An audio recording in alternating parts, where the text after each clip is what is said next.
Coming to live from Lake Koyamaike, a picturesque lagoon situated just to the west of Totori City.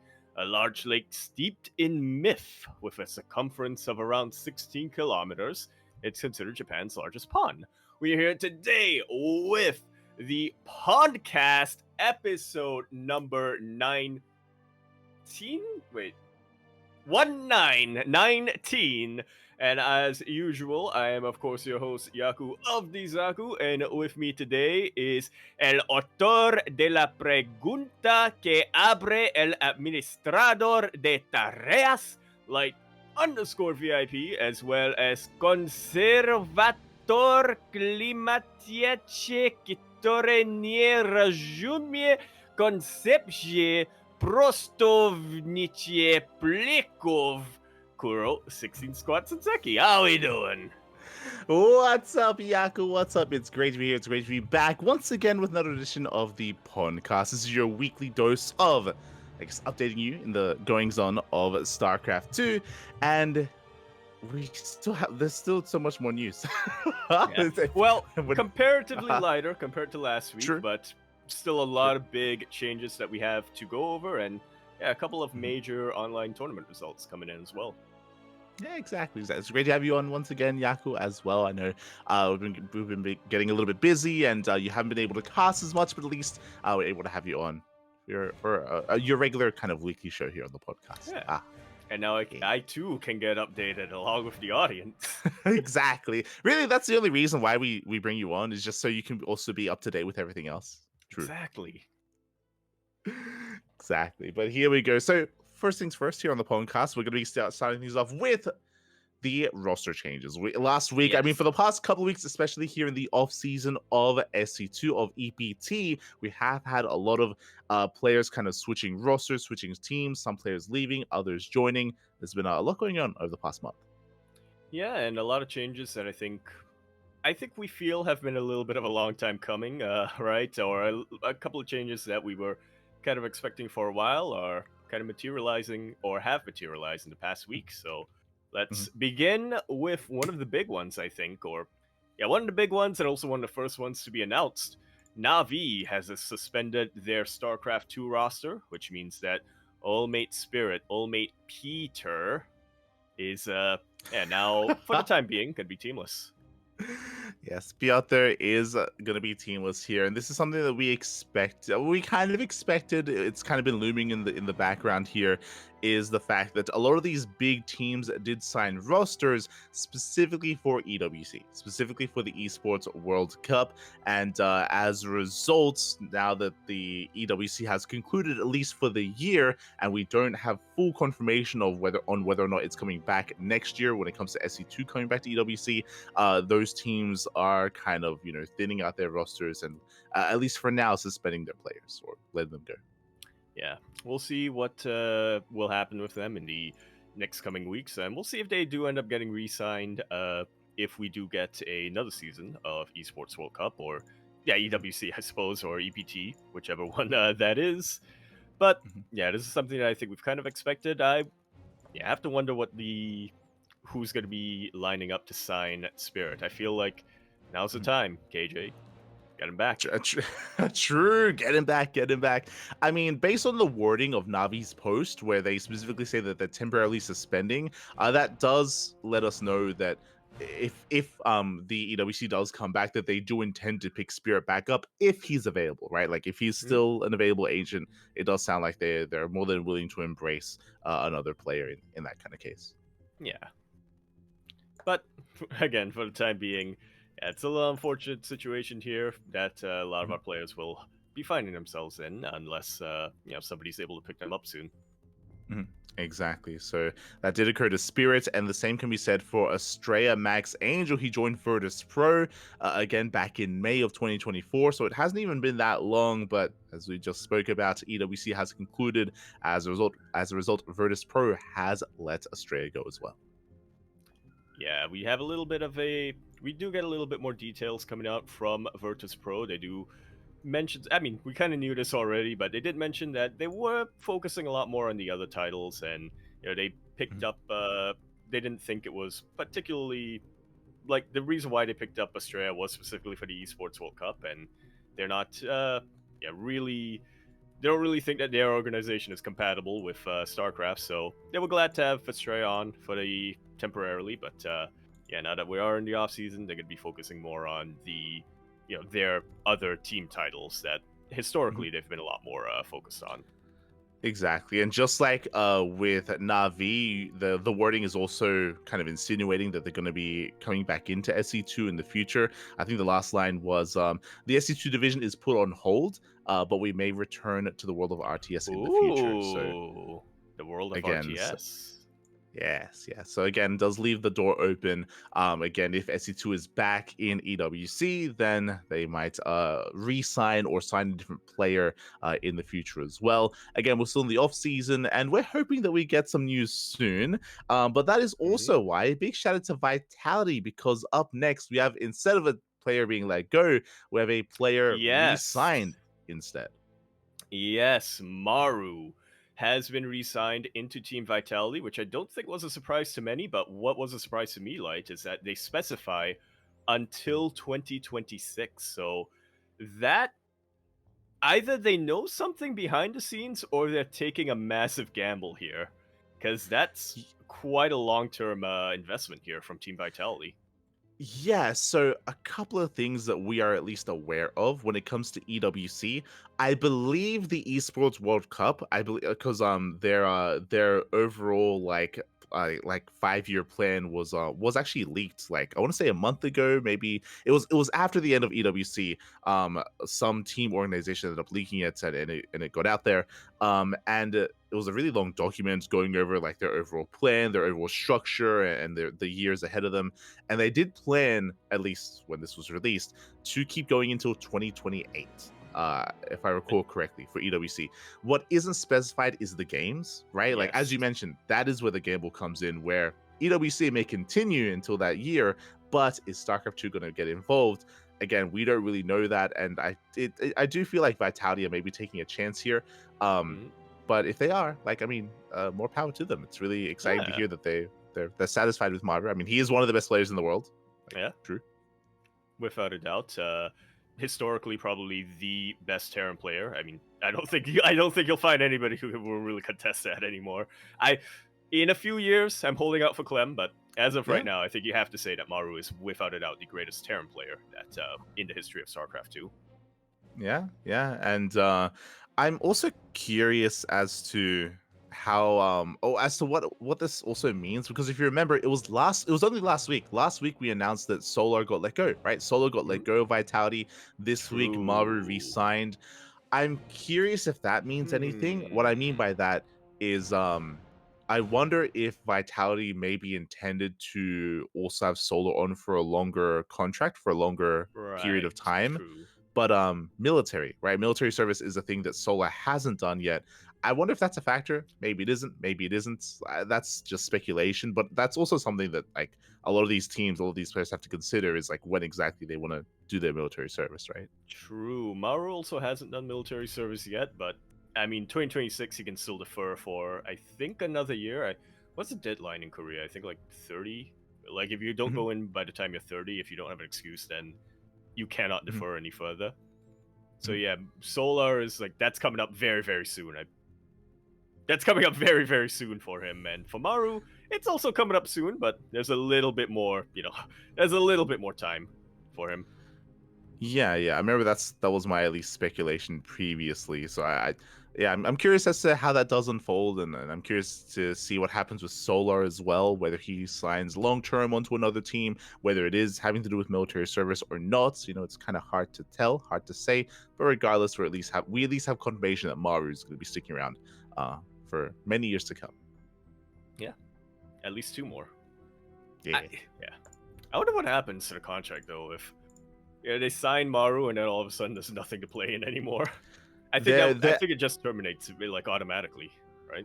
I would imagine they added a clause there where, like, we have you signed on for this long, but if there Right. is no EWC competitive circuit, then they If there's are, no they have the EWC, if ability there's to. no GSL, if there's no like Imagine, big premier tournaments. imagine if Yeah, yeah. they like, well, if there's no StarCraft well, Mario too bad, you have to play like Stormgate or Yeah, Zerospace now. you have to play something. Yeah, go join our Counter Strike team. There you go.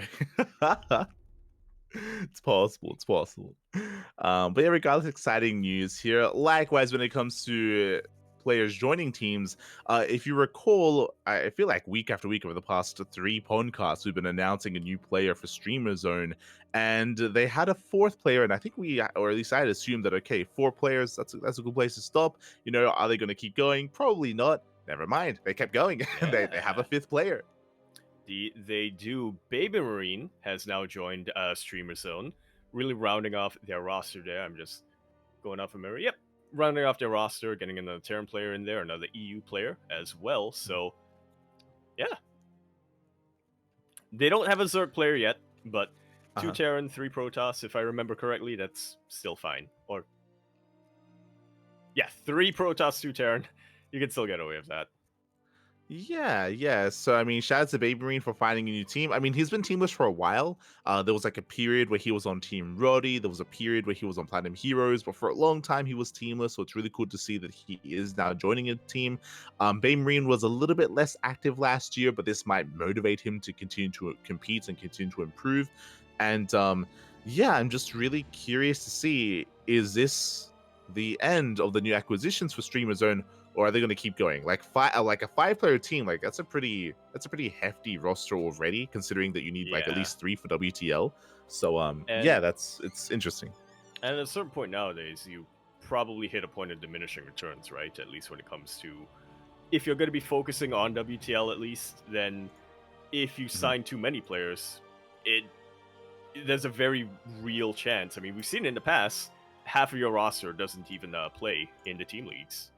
Yeah, I mean that was a big issue with Platinum Heroes, right? Like they had such a big roster to the point where they even formed a second team just so they could try to compete with some of their other players. And I mean, on the one hand, like it's really cool to have a large team like that, but at the same time, and we saw the outcome of that is that they did bleed out a lot of players after the season or even throughout the season as well, just because they had such a hefty roster. So yeah, we'll see if 5 is kind of the magic number for Streamer Zone, or if they pick up another player. As you pointed out, it would be nice if they go to Zerg.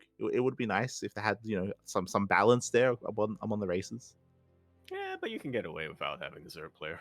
Yeah, it's true. Well, can you? Now that I think about it, because I was thinking back, can you though? Because Team Vitality had 1 Zerg player and no Protoss. You can get away without a Protoss player, as they have shown.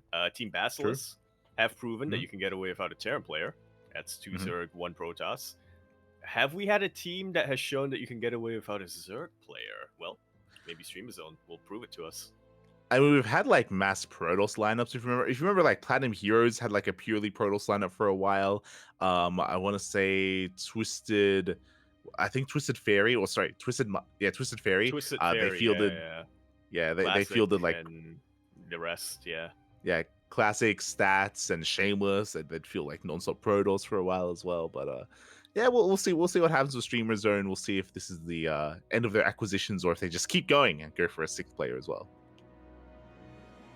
I wouldn't be opposed to that. I mean, I'd like to see more. I'd like to see more of these players spread out to other teams, right? So that they can compete against each other, and so we do have a little bit more. We don't have a situation where we have our A team and then our B teamers and our C teamers don't really get to debut that much. But yeah, I mean, whatever gets some support, I suppose.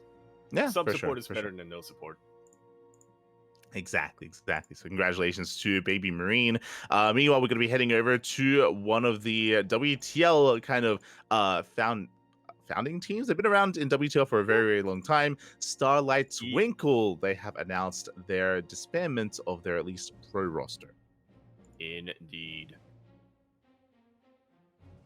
Yeah, I mean, they were around for the start of WTL, and if I remember correctly, they were also around for the team league that was prior to WTL, the Gold Team League, or the GPTL, the Gold Pro, something along those lines by a C-Boy. And yeah, this is, I think, probably a pretty big surprise to most of us, just because of how Yeah. historic they've been. Yeah, and I mean, as a team, it sounds like they're still going to be together, especially with their Chinese lineup, with their more semi-pro lineup. We're referring to like Rewhite, for example, and Jolly Loves, or their other players that they did have on the team. But their pro roster, including Chim, Cristiano, and Wayne, have since left the team. So yeah, we'll see what happens to them, just because those are very, very strong players. I'll be honest, if this was announced a little bit sooner, I would have said a lot of these players would have been some really good pickups for Streamer Zone. Like Streamer Zone, Cham I and think they would have Cham and really Wayne, yeah. I mean, Zerg especially players. true. But Cristiano, he streams. Like Cristiano, he True, does yeah. stream as well, more so than Geralt, I want to say. So like even he would have been a nice fit for Streamer Zone as well. So yeah, it is a bit of a shame that this happened afterwards, but hopefully they find Yeah. a nice home. Yeah. So team owners, keep your lookout. Mhm. Yeah, definitely. I mean, Cham, Wayne, and Cristiano, they're all amazing players, all deserve to be on teams. So we'll see if we'll see if they get picked up, especially if there is another season of EWC or WTL announced. So hopefully they get that support. As that concludes our roster changes for the week. Again, still a lot of roster changes. I'm sure more to come next week. But up next, we do have an article written by Wax Angel. Yes, Wax Angel. Yes, not to be confused with Max Angel. That's Australia. Oh, shit.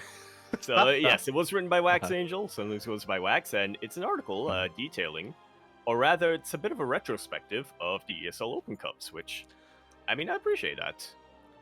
Yeah, I mean, it was really nostalgic reading this article, just because it just goes to show just how long this event has been, these Open Cups have been running, right? Ever since the COVID era of StarCraft, ever since 2020, week after week after week, we've had these Open Cups, and yeah, it's just really We've cool had a seeing couple the of numbers every time. a couple of narratives to be formed in these Open Cups, a couple of that we've formed as well. Yeah. After seeing these players week after week after week just continuing to sign up and play very consistently. So yeah, it did hit me with a little bit of that nostalgia. It's a very comprehensive article, just going through all of these stats and all of the wins, percentages, sign up rates, and all of these things. Real cool to see from Max Angel. Yeah, definitely. Good. I understand why it took a little while to to publish this, since the ESL Open Cups closed, I think 2 months ago or something like that. But yeah, looking at all of these statistics, yeah, this would have taken a while to go over. Definitely. I mean, it also shows like how dominant some players were in certain regions as well. I mean, it shouldn't be too much of a surprise. But going over it, Clem does claim the #1 spot as winning the most amount of Open Cups, which makes sense because Clem alongside MaxFax would double dip and they play in like Europe and Americas. Yeah. They are the ones who have won the most. They have the highest championships, the highest win rates. But here's where I throw out my disagreement. Okay. Because it was phrased in the conclusion of this article, the greatest ESL Open Cup players, which to me is not synonymous with the best. And so I have to say, while Clem and MaxFax may have been the best, the greatest without a doubt was Hero Marine. Oh, okay. Hero Marine with honorable mention to Zest, but I would put Hero Marine as the GOAT Open Cup player coming in here, because he's the only one who, if he hadn't played in all of those ESL Open Cups, or at least to my memory, if somebody wants to do the math and prove me wrong, then I'm not open to that. But you can post it publicly if I'm wrong. I believe if Hero Marine hadn't played in all of those Open Cups, he would not have qualified for IEM.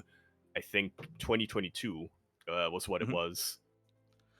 Everyone else on this list, based on their regional placements, Clem, MaxFax. I mean, MaxFax didn't play in IEM Katowice anyway, but he was eligible for it. Zest, Björn, all of the rest of them, by their regional placements alone, would have been able to qualify for the IEM World Championship for IEM 2022-2023. Hero Marine needed that extra boost, and he knew that, and so that's why he just week after week after week played, gave his all, and managed to get himself in, managed to qualify from Yeah. there.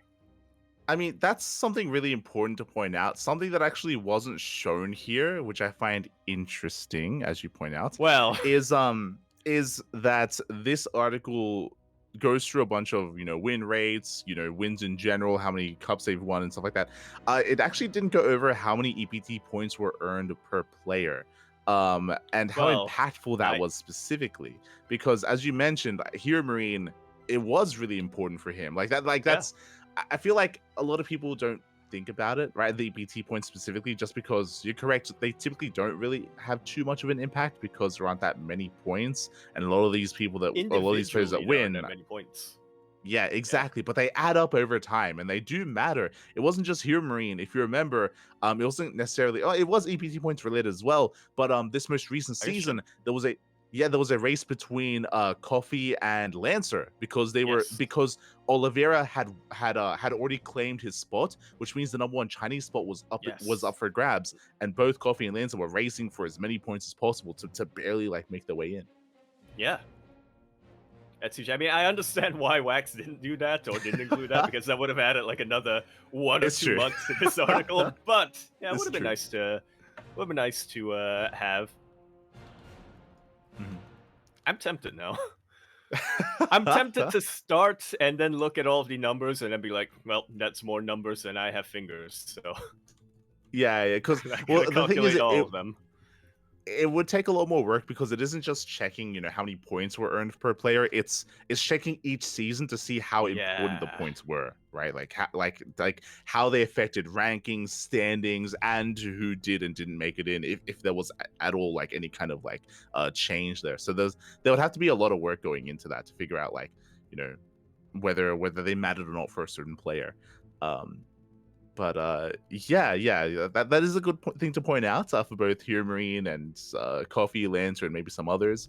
But yeah, it was also just really nostalgic going over. And what surprised me the most is how high Zest was in that Yes. Korea Asia standings, considering how considering Considering he it's only been played like in like 2 2 years since years. he went to the Yeah. military. Yeah, he's been gone for 2 years, but in the Hmm. initial 2020 and 2021, and I think the Hmm. first half of 2022 as well, he was. I mean, we bring this up a lot, and we used to bring this up whenever we casted Zest, when he played over and over and over again every single week. Hmm. Literally in 2021, he made it to the finals of IM Katowice. Well, I'm not sure if you can call it IM Katowice, but the IM World Championship. He made it to the Hmm. finals.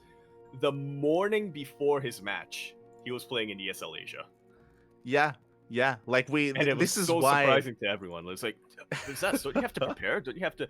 Aren't you afraid of like being analyzed? And he's like, No, I got this. I have to play.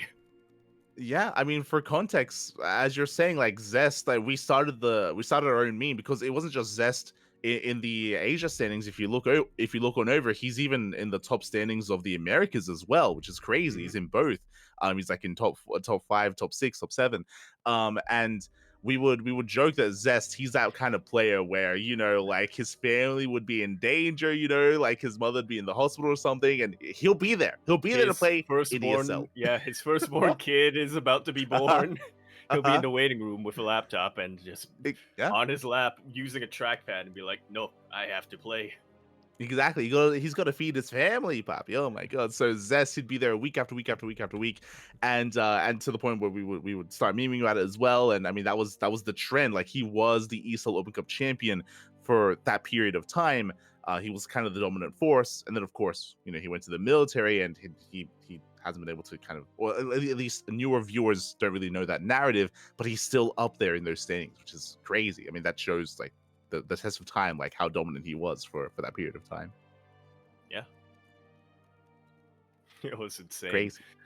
Yeah, and then of course we have some of our other, some of the other things that kind of brought back some memories. We have the Dark and Hero rivalry. It looks like Yeah. Hero took the slight edge in the overall like win rate, but I believe Dark is slightly higher when it comes to Asia. Mhm. Oh no, actually, yeah, they're tied when it comes to Asia. Yeah, yeah. It's They are tied. Americas where, yeah. Oh well, actually, I was gonna say it's Americas where Dark is slightly ahead of Hero, but overall Hero is still has a better win rate than Dark by the looks of things. Uh, for specific win rates, yeah, I mean, I think that because that also tracks even tournaments that they didn't win, right? So that's Yeah, even if they uh didn't win the entire, even if they weren't the champion, the yeah, win yeah, rate still yeah, gets counted. Yeah, yeah. exactly. But yeah, as you're saying, Hero and Dark. I also wanted to touch on the fact that during the era of Zest was also the era of Cure. Like Cure, he's actually Right. tied with Zest with that many wins, and I feel like that could be I remember surprising that to people now. because yeah, nowadays Cure isn't as dominant in the ESL weeklies, but he was back in the day. You know, back a couple of years ago. Yeah, I remember every time we used to cast Cure in EPT Asia or ESL Open Hmm. Cup Asia, and it was like, all right, I hope you don't play against a Protoss player because I cannot deal with another one of your. I cannot deal with casting another one of your 3 racks builds that we've never seen work, but Hmm. they must work when we're not Yep. casting because otherwise, why would you do it all the time? Yeah, I mean that's how that started, right? Like just constantly casting Cure in TVPs because especially because if you remember early on, more so than now, there's just like ESL Lookup Asia was just so Protoss Protoss dominant. heavy, Like, there was yeah. just so It many wasn't just Protoss Zest, it players. was also Stats, it was also. Well, I guess Classic was a little bit later on, but we also had Nightmare before he went to the Hmm. military. We also had Zaun very Yeah, consistently as well for a while. patience. Patient, rip Patience. Also gone to the military. But yeah, Yeah, a lot of Protoss there, a lot of Protoss. Creator, of course, as well, and yeah, just some fun memories when it comes to a lot of these cups. As we mentioned again, like you know, Clem and Max, you know, at the top of the Americas Cup. Same with some of the other Korean players as well. You know, since it's a lot more of a friendly time slot for the Koreans and the DGens from EU would stay up as well. So yeah, just really cool to see this kind of like summary here of the years of EPT. Yeah, it's nice to see all this once again. And really cool to see, you know, this is kind of where Max really thrived as well, right? Because he wouldn't hmm compete in these big major events. It'd be the open cuts where he'd really kind of make bank. yeah, 30,000 Mhm. USD over the years. He started in 2021. I want to say either 2021 or 2022. I don't think he was there quite at the start, but yeah, shows that again. Individually, not a lot to be made, whether it's in EPT points or whether it's in money, but if you play consistently and you win consistently, like Max Fax, like Clem, like Euromarine, you can make quite a bit. It can make quite a difference. Oh yeah. Yeah, it really can be. I think the final thing that I would touch on as well is this also shows kind of how top heavy some regions are. I Yeah, I would say that ESL Asia is a little bit more spread out. You know, you've got when it like a comes to the nice cups spread. one. Yeah, yeah. When it comes to tournaments one, when it comes to Europe, it is it does drop off from Yeah, it. Showtime quite starkly. Like Showtime, then to Skills, then to Lambo. Like it's a lot more like scarce. Well, I mean, even looking at the top two, like even looking at Yeah, the top two, Clem at 75 and Hero Marine at 57. yeah. That's quite a discrepancy. Similar with Hmm. Americas, where Max is up at 44, Solar's Yep. at 26, and then the next few. Although after that, it does get a little bit closer. Like there's not as big of a Mhm. discrepancy, but yeah, it can be very top heavy, particularly in Europe over there. Yeah, yeah. This is also why I was never too. I'm okay saying this. I was always content covering ESL Asia and Americas just because the champions and winners would often be interchangeable and there'd be more It was a bit competition. more of a When it comes surprise, yeah. to yeah, when it came to ESL Europe, less so. I mean, as you can see here, I mean, again, like there aren't too many. There weren't too many competitors here for number one spot. It'd be like Clem or Max or Hugh Marine. Like it would be a little bit more difficult for some of these others to really shine. Yeah, can be tough. I look at Lambo only winning 3 and Skillless only winning 7, and I'm like, that does not sound right to me. But then you remember that Clem, Hero Marine, Max Fax, and Raynor Yeah. are playing in these consistently, and then it's like, oh, that's why. Hmm. Yeah, for sure, for sure. But yeah, you know that does mark at least the current end of the ESL Open Wait, Cups. I just realized Cyril played in an EPT Open Cup? Apparently played in one. Apparently! Okay, played in one, and Li- that was it. He Yeah, played in just one, one. and then he was like, well, that's. Uh, he was like, well, I'm gonna go do something that is harder now. So it's all he needed, mate. It's all he needed. You know what surprises me? Hero won one for ESL Asia. Not Hero, but the other Hero. Like his Right. name is there as well. I was like, oh, cool. Like, Gemini Hero, yeah. yeah. The Oliveira only won Patience won 3 one. for Patience did win one. True won one before he Yeah. retired completely. Mm-hmm. Feels Bang Taesu. Feels Bang Taesu. Think oh, there we go. Yeah. I was like, wait, there were a few non-Koreans who won ESL Asia, like Scarlet, and yeah, there's one. Yeah.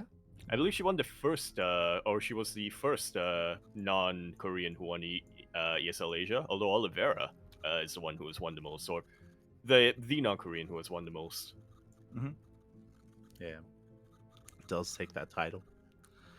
So we do recommend checking out the article itself. There's a lot more in-depth details as to like the win rates and the prize money distribution and everything else going on as well. So do recommend it. Shout out to Wax Angel for putting this all together as well. I'm sure it was not easy, as you mentioned. It's been a couple of months since the end That's of the a season. lot of I'm numbers. sure it's been I read through the first headline and I'm like, you actually went and tallied all of these? Oh. Mm-hmm. Yeah, so much love to Wax Angel. With that though, that does kind of take us to, this was a retrospective of 4 years of StarCraft. Here we have a retrospective of the past year from Raynor. Yeah, kind of his own thoughts and kind of him detailing to us what was going on with him throughout 2024. I think there were a lot of speculation over there was a lot of speculation over Raynor. A lot of people kind of mentioning that it's kind of hard to place where he's at, just because he does seem a little bit more inconsistent. So yeah, it's nice to see that Raynor is here, kind of not settling the score. What's the other phrase I'm thinking of here? Like setting the record straight. There we go. And just telling everybody what was going on with him, how he was feeling, and what was going on in those big events as well. How he was playing on the day itself in those tournaments, and so yeah, it's really nice to see it. I can't imagine it was easy for him to come out here and talk about these losses like this. I mean, he even mentioned in the video itself. Dallas really hit him hard, or was it Dallas? Or yeah, I think Dallas or Atlanta. One of DreamHack's really hit him hard. So sure, it wasn't easy for him to talk about like this. So, but that's also why we appreciate it more. It's nice to get behind that brain. Yeah, it was Atlanta. He spoke about the last event of last year to kind of like set the tone, sort of thing. But it's really cool to get these kind of like summation videos every now and then. We already kind of went over, I think, a couple weeks ago, but here Marine made a video like this. I think Lambo made a video like this as well. So it is kind of really nice to hear some of the players' thoughts, just because often we don't get to hear that unless you regularly tune into the players' streams. So yeah, it's really nice to see that he made a video like this. As you mentioned, Raynor, he has been in a really weird place this year, just because we all know how good he is, and clearly he is really good. He's a very strong player. He's one of the best players in the world. Even in most recent months and most recent big tournaments, Raynor has shown that he is, I don't know if I would say like Clem's kryptonite, but he definitely has it in him to take it to Clem, specifically in the ZVT matchup, and that's something that even Several struggles to do. And that's something that he actually brought up in the video itself when he said, and it is true. Like, I think when most people are saying that Raynor is kind of Clem's kryptonite, he is the one player who can consistently beat Clem. It's meant as a compliment, but I mean, it's kind of hard to take it as a compliment without also, or he's mentioned that it's kind of hard to take it as a compliment because, the only thing he can think of there is like, why is it that I'm only able to take maps off Clem when really I should be able to beat him? Yeah, I think the other thing that really that weighs on him that he kind of touched on as well is the fact that, hey, he can take it to the best player in the world, but he underperforms in tournaments placement wise, right? Like he was going over his run at IM Katowice, EWC, DreamHack Dallas, DreamHack Atlanta last year as well, and how he isn't very satisfied because I think some of his best placements were like top 8, I want to say, which is crazy to think about, because considering like how good of a player he is. Exactly. That's a placement which is objectively pretty good, especially when you're able to consistently hit the top 8 or the top 12 like that. But for a player like Raynor, who he himself has mentioned that he holds himself to a higher standard because he is a world champion at this point, Yeah. that's something that he doesn't find very acceptable. Yeah. So I definitely can understand those feelings, and it's again it's I'm sure it's really frustrating because he knows that he is one of the best and he knows that he can do better, but sometimes there are other factors coming into play that affects his mental state or his play in general on the day as well. We speak about it all the time, but at the end of the day, when it comes to these big events, it's about how good each player is on the day itself. Like overall they could be amazing, especially in practice as well, but it has to be kind of put to showcase here on play day, and it can be sometimes hard to do. Yeah. A couple of other highlights that I took from the video. One of them was interesting to see his thoughts behind something that I actually haven't noticed before, but he brought it up specifically in the video, is that Hero somehow always has his number, which is something that I never really pinned down, but now that he's actually spoken about it, now I will. Or now I will keep that in mind. Yeah, I mean, Hero and Raynor, they always have such good series. I remember them playing at Stars War 11 at the start of the year, at EWC as well. Like they always have like these banger matches, and he's correct in saying that usually Hero does come out on top there. But like as a fan, as a viewer, like I always love it whenever they duke out. Like it always makes for some amazing series.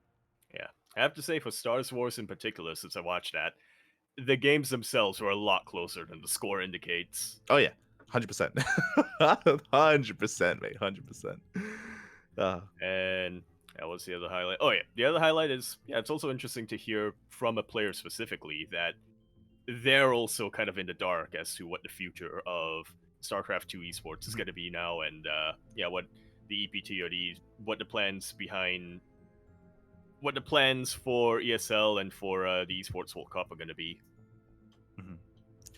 Yeah, I can definitely feel for Raynor because he was talking about how it's hard being a player right now just because you don't know what the future holds. You don't know if you have to be looking for another profession at the moment. You don't know if you have to be diversifying your content or trying to do something different. He mentioned how he's going to be streaming League for a while. And that's probably going to continue at least until the next patch. That's something that we haven't talked too much about, but there is another patch in the works that has been teased by Rotterdam, by some other people, kind of in the background as well. So that's kind of on the horizon, and until then, at least Raynor's going to be just calming things down and chilling out, enjoying the off season. I also feel like it's important to point out he did mention that he's not retiring from StarCraft, and as long as there will be no tournaments, he will be playing in them, because he said that he's already getting questions about it and he's kind of tired of it. Yeah. Anybody who asks in the future, just watch this video, or will be directed to this video.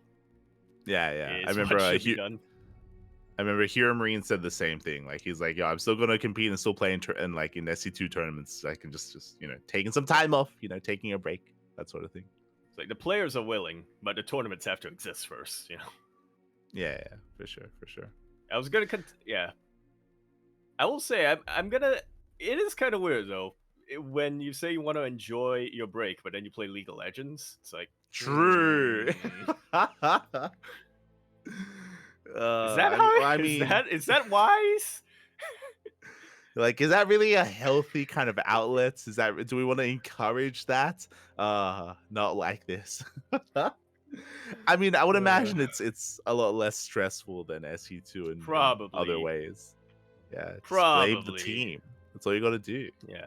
I mean, I'm not a pro gamer, so who knows? Maybe the problem is that if you're a scrub like me, playing a game like League of Legends is only stressful because, I'm bad. No. The smudge exists at all levels. Don't you worry. Don't you worry. True. It doesn't. What I'm saying is, it doesn't get better, Yaku. It doesn't. Oh god. So it's really cool to hear those thoughts from Raynor. And again, we do recommend checking out the video yourselves. He does go into more in-depth and more detail as to those tournaments and as to his state of mind, his time in Korea, his time in each event.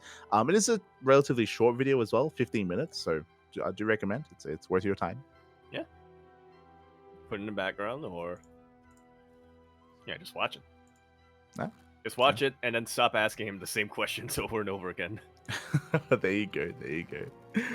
As up next, we have some tournament results here coming in. We have the continuation of the FSL of the Family Star League. Indeed, we do. And actually, the Liquipedia page got a little bit of an update here. As now, we have a little bit of a profile of the teams themselves. Yeah, we've got a bit of a profile here of those teams. Do appreciate it. Looks like we did have our this initial round. We had the Angry Space Hares up against the Rage Raiders. They did face off and did barely go the way of the Hares. Yeah, actually. Yeah, that's true. I was looking at the score, 6-2, and I'm like, ooh, that was pretty one-sided. But no, not really. I mean, we still had 2 ties in there, so it was more towards Angry Space Hares. It was definitely much more Angry Space Hares favored, but yeah, it didn't seem like it was an easy win by any means. Yeah, there you go. So finally, the group is kind of shaping itself up a little bit. I mean, it's still the early weeks, the early rounds of the FSL. Again, for those that are curious, this is organized and hosted and I believe casted by KJ. He is the owner of Psystorm Gaming. This is kind of an initiative that he's been running for many, many years at this point. So do check out the VODs. It's all streamed on YouTube, or the VODs on YouTube as well.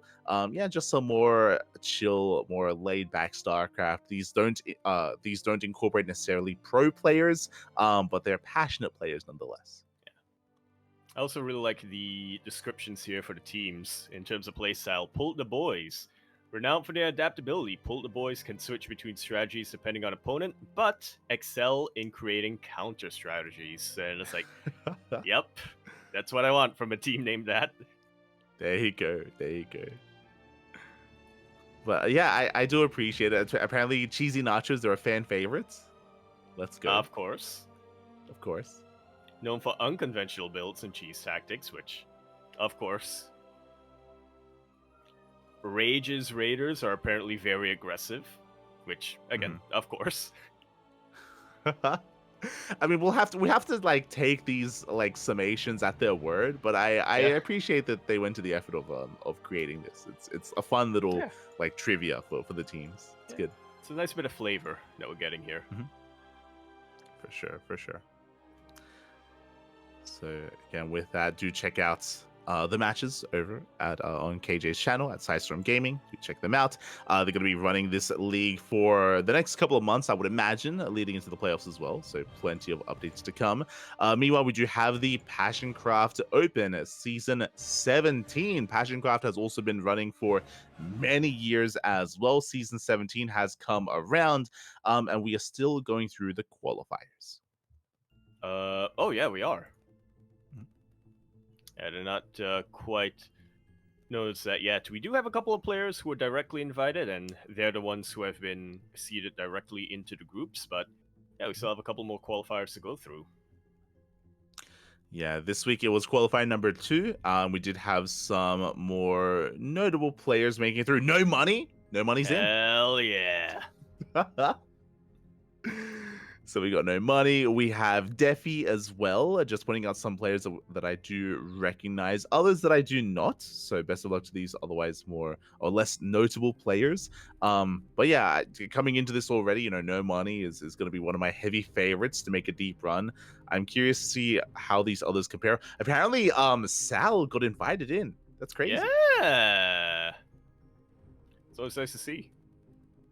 Yeah, okay. So interesting invites. Ryojin got invited as well. Flexi, Nighthead. So I look forward to the eventual group stage. I mean, it looks like it's going to be a long league as well, though, because that's a big group stage. Oh yeah.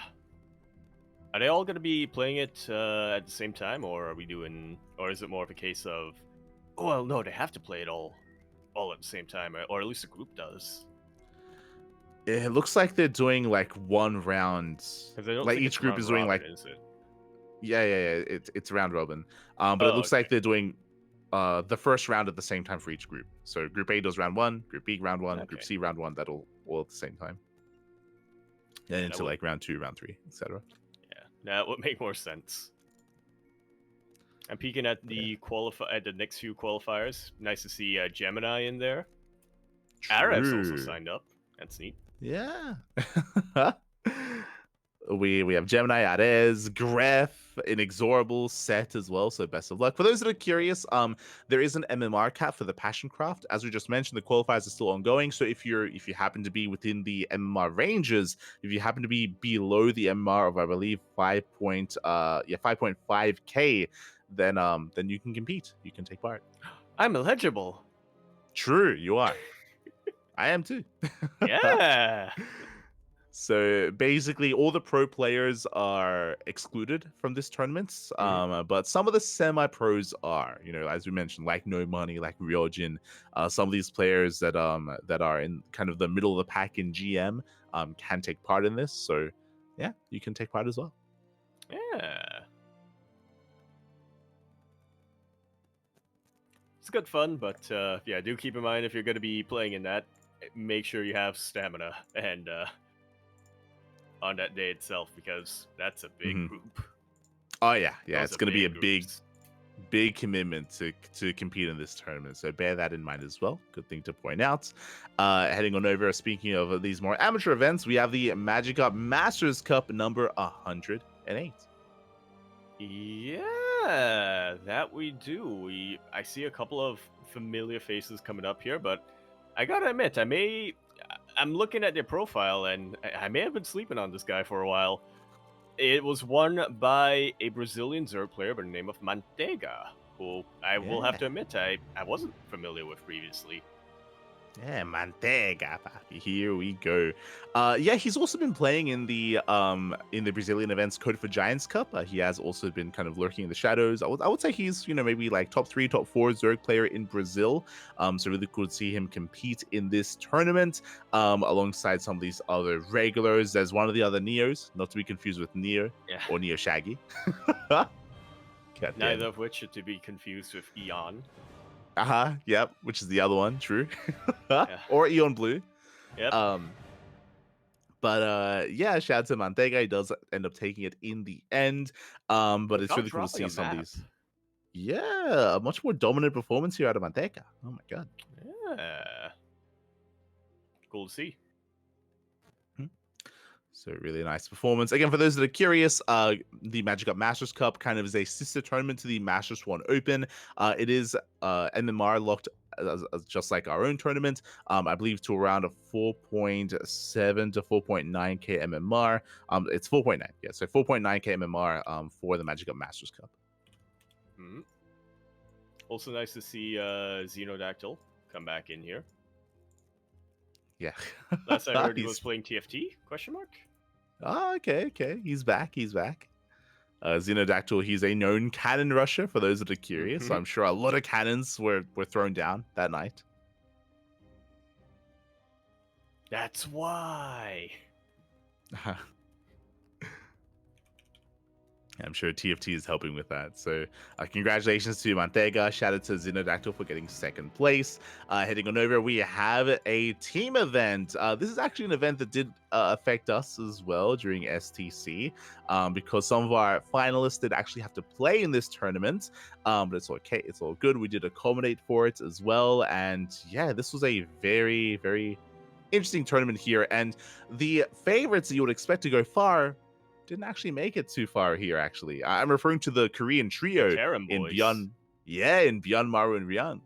Yeah, taken out by the trio of Shameless, GG Machine, and Status, which once again proves Terra needs a buff. As a matter of fact, the other Terra trio, Hero Marine, Battlebee, and Musty, lost to Gerald, Indy, and... Never mind. That goes against my narrative. Oh no! You're like, what have I said? What have I done? Oh no! It's against my narrative. But yeah, it's really cool. So this is a 3v3 tournament. So even though you have some big names that would dominate in a 1v1 format, in a team events like this, I mean, there are different factors that come into play. Teamwork, team synergy, and unique 3v3 builds are definitely a factor here. So yeah, really exciting to see that. That's where it has to have fallen down for them, right? Because I The could see teamwork. Maru and Ryung doing pretty well, but Maru and Byun, Oh, come on. oh no. That's a recipe for disaster. Yeah, I can see you know Byun and that. Ryung working out. I can see Maru and Ryung working out, but oh boy. Mhm. Incompatible. Aye. They're just, pulling each other's Jeez. mouses out of their Yeah. PCs and stuff like that, or just attacking each other's workers at the start of the game. I can see that happening, 100%. Pinging each other, yeah, spraying each other with daring Uh-huh. game sprays, yeah. True. Yeah, So yeah, really, really excited to see some of these teams as well, right? We had Lemon, Zan, and Nanami coming together, a trio that I would not have expected. Yeah, I mean, I would have expected Lemon and Nanami, just because they do play in the Sunrise Cup a lot, so Yeah. I'm sure they are pretty close, but Zam being picked up as a third, that's, again, not something I would have expected previously, but yeah, it worked out pretty well for them. The Protoss trio ending up as champions. Yeah, as you mentioned, just a really unlikely combination of players, not just to compete in this event, but to bring down Harsum, Lambo, and a laser, to bring down Shameless, GG Machine, and Status, and to win the entire tournament. Yeah, just crazy. I'm curious if maybe they 3v3 in their off time. Maybe I'm sure a lot of these players never 3v3. I'm sure a lot of them don't. So I'm sure a lot of maybe them they have started building a wall at a ramp that isn't actually connected to the base. Yeah, you're coping right now. You're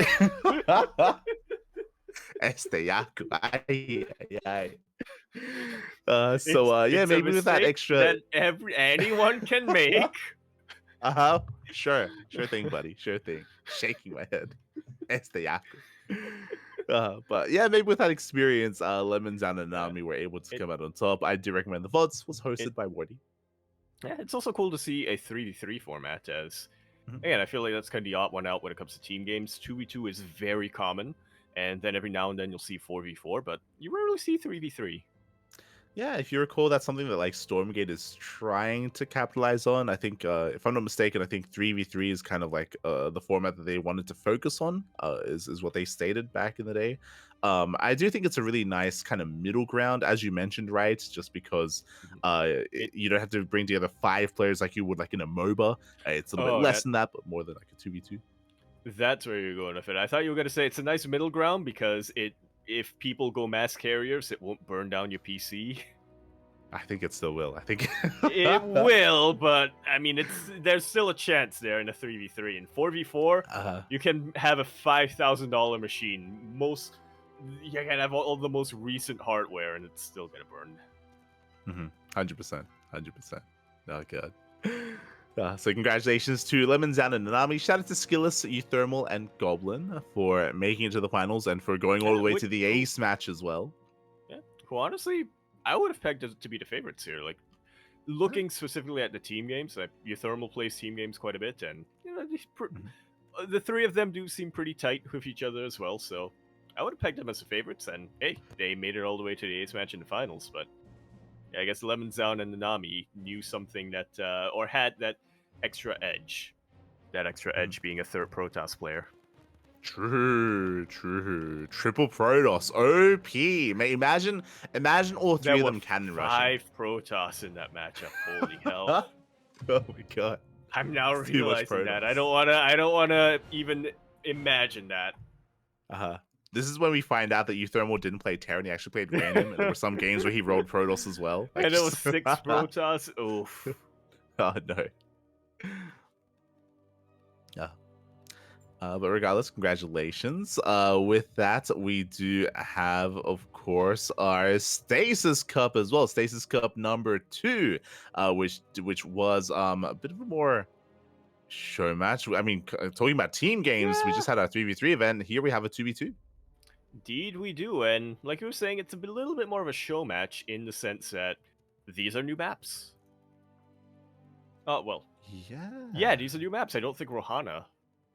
I'm trying to remember if Rohana was in a map pool previously, but I don't think it was. I think I'm mixing it up with a different map. With Ohana? Yes. Maybe. Admittedly, Ohana was a 1v1 map, but admittedly that's what I was thinking. you might be thinking of because I'm pretty sure we saw Rohana listed in the TLMC for team Right, that's games. what it was. I do remember seeing Rohana and Yellow Jacket as Yellow well. Jacket is, yep. So That's what it So I was. guess it was another opportunity to showcase some of these TLMC finalist maps, which we always do appreciate. And yeah, it's just really cool to see that some of these team game formats are getting some more attention. If you recall the last Stasis Cup, this is organized by Euthermal. The name of the tournament was created because of the amount of stasis traps that were Yep. going off. In the inaugural one, or in the first one that Yes. happened, which was, I think, literally just wasn't named anything. It was literally just show match between us and I don't remember who. I think it was Euthermal and I think Forjumi was on the opposite team. Or no, it wasn't Forjumi. It was. It'll come to me. I want to say Wayne. It was a 2v2 between Euthermal and Goblin against Skillus and Moja. That's what it was, not Wayne. Skillus. Yeah. So was... if you remember, we were theorizing, oh, maybe they'd like rename it every event, depending on what happened. It looks like they're just gonna be sticking with Stasis Cup, at least from here on forward. But yeah, it looks like this might just be a regular thing. Maybe it's too soon to call, but we'll see if they continue to host these. If Euthermal continues to host these events and host these 2v2s. Yeah. I do like this rule, though. I do like this mod that was included for this version, where resource trading is disabled. So you can't have a case where it's just one player just expands as much as possible and then sends all the resources to the other player so that they can just max out as quickly as they can. Yeah, that is a valid strategy in 2v2, but it's maybe not the most exciting one. Yeah. More so in 3v3 and 4v4, to be fair, but it can happen a lot in 2v2 as well. And like you said, it's a valid strategy, but it can get, from a viewer's perspective anyway, from my own perspective, it can get uninteresting to watch after the first couple of times you see it. Yeah, and I think what's interesting to me here is that to be fair, I don't know how long this mod has existed, the ability to be able to turn that off, but it's exciting to me because like it feels like, you know, potentially like an amendment to the balance of 2v2 or even team games in general, where now tournament organizers, they have the opportunity to turn it off if they feel like it is if they feel like it's negatively affecting the matches or just viewership, then they have if they want to, they can use this mod, right? They have the opportunity to do that in their tournament. It is an option for them. Yeah, it's almost like a little like optional like balance patch in a way, right? Where you just remove like this otherwise available ability here to the players. Yeah, which is cool. It's like the difference between a ladder map and an ESL map. Sometimes. There you go. Sometimes, yeah. Whether it's more or less balanced, I'm not too certain, as I don't watch enough team games to really know that. But yeah, it's cool that that's now an option. Yeah, I'm not sure if it's necessarily for balance so much as it is just, like you mentioned, for viewership reasons. Like, it gets old. It can get old. I will say one final thing on the Stasis Cup. I will have to say, unfortunately, for Euthermal, he didn't win, so he doesn't get to keep his money this time. Yeah, this time he doesn't get to keep his money. He does hand it over here to Forjumi and Young Yakov. An interesting pairing as well, might I add. Bearing in mind that Young Yakov recently became teamless, and but they were both at one point on the Platinum Heroes. So it's cool to see that they still have those ties and they're willing to play together. It's always exciting to see, you know, which players are close and which maybe less so. So yeah, cool to see that pairing. Yeah, Streamer Zone. Maybe. would they pick up Young Yakov next? Would he be their Zerg player? I don't. Who knows? Who knows? We'll find out. There you go, and that does kind of conclude the initial team game events. Quite an amount of team game events, actually. Meanwhile, when it comes to OSC, it looks like the OSC King of the Hill was actually postponed and moved around, so there wasn't an OSC King of the Hill this week, but I believe it's going to be in a couple of days. So keep an eye out for the next OSC. His Kuro production. Actually, the OSC King of the Hill is right after PondCast, I believe. There we There you go. go. There you go. So it was moved over to a different day instead. It moved over to tonight. So we have no updates on the OC King of the Hill outside of it being later on in the evening. I don't know if it's who's going to be covering it, whether it's Wardy, Chicken Man, Steadfast. They do typically trade hands. All we know is it's not going to be us. Yes. That is all that we know, so do check it out. It is going to be in a couple of hours. Likewise, so far this week, there was no OC mid-season playoffs broadcast, but similarly, though, it might just be scheduled for like tonight or tomorrow or something like that. Yeah, it would make sense. But we still have other events that happened.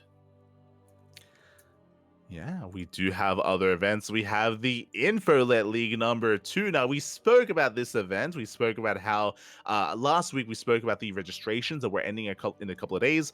This is a team league tournament, but specifically there was a draft. The teams weren't picked ahead of time. Instead, they were drafted then and there by the team captains. And now we can actually have a look at what the teams are. And hopefully our production here can let us know what the names of these teams are. All right, I got this. Okay, before I tell you what the names are, I actually do want you guys to try and read them because I think it's very funny. Go ahead. Good luck. All right, who's going first? Or are we alternating? I can go. Take it. We'll alternate. We'll alternate. All right, our first team here, captained by Rodjin, is we have, of course, Armati Trajinio. Oh, okay. What does it mean? Gino.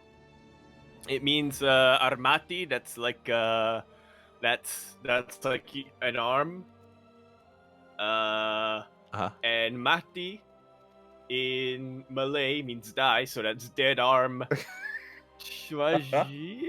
Dead arm. Chua is like halva, the Hebrew candy. So that's like you. This is the diabetes. This is the team that's warning against diabetes. Oh no! This is the team that warns you against diabetes. You eat too much halva, your arm dies. Oh god. Okay. Do you want translation interesting now team name or here by later? Rodson.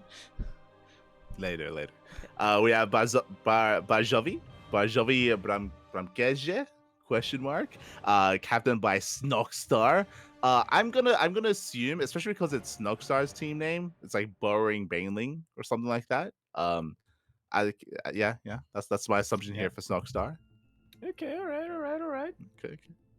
The third team that we have coming up here is captained by Jomek, and also the team that Indy is on. It's Kroishki Krabi, and as we all know, Krabby, that's crab, and Kroishki is the name of one of the penguins in Madagascar. So this is Team Penguin Crabs.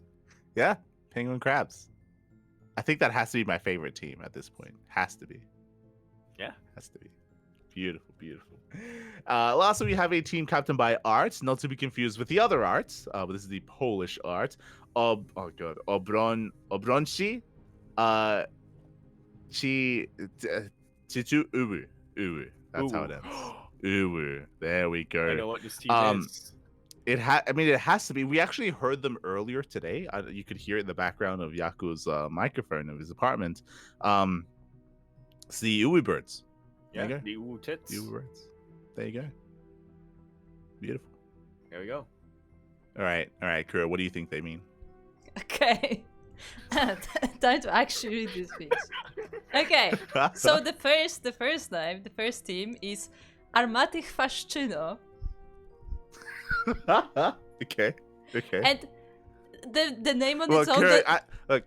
Kira, I don't want to tell you how to pronounce your own language, but I think you could do with some Yaku lessons. I think so you could do with that. I don't know what the context of this specific name is, because I'm sure there is one, but the name sounds like a name of a team, like a football team from like a tiny village, because often like it will be like a sponsor and name of the village, and it sounds just like that. So that's probably the joke. Also, armate means cannons, like old-fashioned cannons, like on a battleship. Okay. So there you go. The next team It's is... sponsored by Halva. They're not sponsored by Halva. The next team is Burzowi Bramkarze, which means Storm Goalkeepers. Are we all Goalkeepers. Are we all soccer teams? Is that what's happening I have right no now? idea. Are they all... Look, going soccer on? is football? extremely popular in Poland, okay? Okay, Oh, see, there you go. Kashi is saying Faszczyno is a village where Rotten lives. There you go. There you go. There I we was go. well, I was about to say, I was curious because you said that was like a little village name or something like Yeah, that. it sounds like I a was curious village. if it was like the VTO teams, how they had... Oh god, what Train were to they called? Busan, Yeah, there was Train to Busan. There was another one that was Team like Notas. there was like No, there was like that's an the- apartment building complex. Oh, one, yeah, where they yeah. were all living in the same Mm. apartment, and then they referenced that. So maybe it isn't just Rodden. Maybe he lives with like all these other players. Yeah, he made a team house there, clearly. Yeah. Yeah. Yeah. It's his homeboys. Mm-hmm. There you go. The Yeah. next team, the Yarmulke third boys. team, that you of course got the closest, but not quite. Królewskie Kraby. It means the royal crabs. The royal crab. Well, you know what? Penguins are emperors, so They are emperors. Also, Yeah. the And penguin kings, from so. Madagascar that you're thinking of was called Kowalski. Just saying. is that what it? Is Yeah, that what it says? that's what there? Yako No. said. No. Is that That's what he I said. It's- Yeah, yeah. Is It's that- close. Also, as I Oh, thought, yeah. the second team is a reference to Stormgate. I was thinking about, but I was trying to translate goalkeepers, and goalkeepers don't sound like Stargate. So. And the third team is a reference to Battle Aces. There you go. Kashim is giving us updates in the chat. Oh yeah, because in Battle Aces there's like a crab. Yeah, there or is something, King right? Crab. Ah. I don't know what it is. I've heard crab in Battle Aces. I played like 3 games of Battle Aces and I just went Crab. Can confirm. Okay.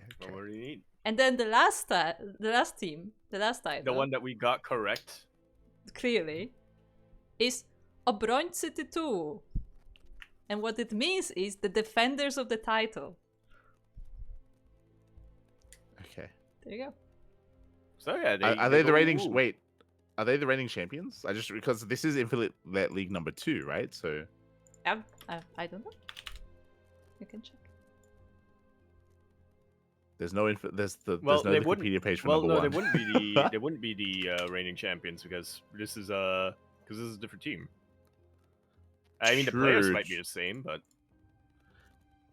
Yeah, just double checking here. So yeah, so the winning team last time, there was also a team called Zero Gate last time. But is that a team with no Protoss players? I hope that's what it was.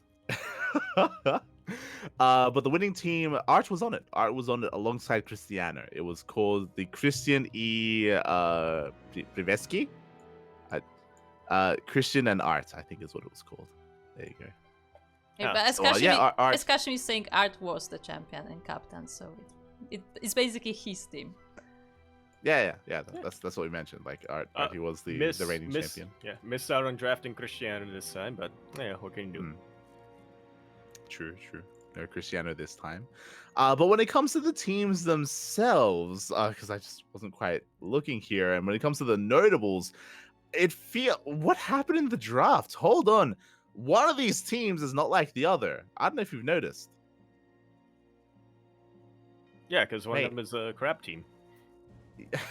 There's the Snogstar's team. He somehow got Cristiano and Geralt. Yeah. The hell? How did Although that happen? Geralt is off racing, so. I mean, they're both off racing. True. but, Oh like, shit, they still, are. Yeah. Yeah, if you remember, if you- if you remember, I if you yeah, it's come are back to me. above certain MMR, you have to off race. It's coming back to me. Yeah. Yeah. Obviously they do have to off race, but like, yeah, it's kind of surprising that they both got picked here by Snogstar. I mean, to be fair, we are not privy to like the skill level of Geralt and Cristiano's off race, so we don't quite know how good they are compared to like Mishu or Angry or Indy or Bappy. Interestingly enough, Bappy doesn't have to off race. That's crazy. Okay, so yeah, these are going to be some interesting teams. Yeah, and some pretty interesting results that we've already had in the first week. Very, very close. In fact, we even had a tie. Oh my god. Yeah, very close matches here. We had Snugstar versus Indy taking place.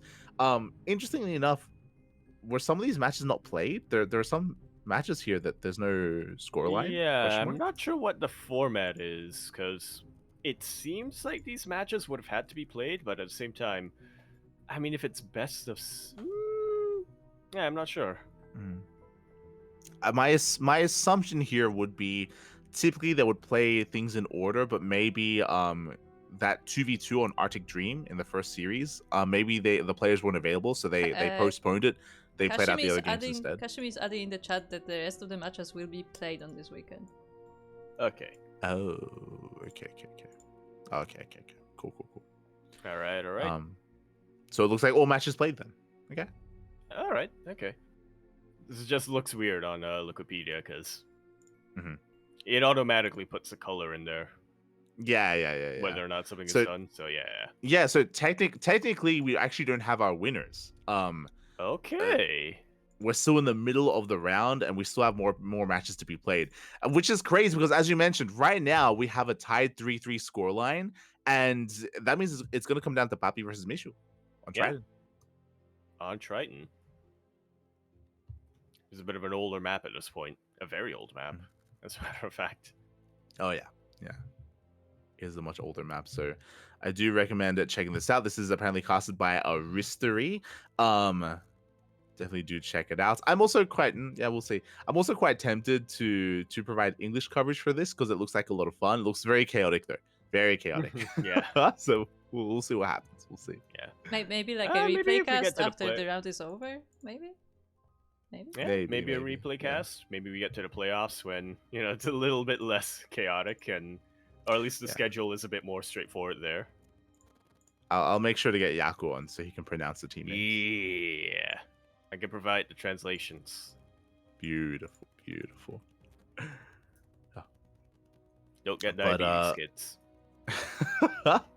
So the InfoLets League is taking place. It doesn't look like it's going to be a long league, is what I will say. Surprisingly, there's only 3 weeks of the initial kind of group stage, and then the playoffs. I mean, so not it's kind of round robin ish. Yeah. And since there are only 4 teams, So wish them the best with how that takes place. Meanwhile, we do have our Amantes. Amantes de StarCraft number 33 did take place this week.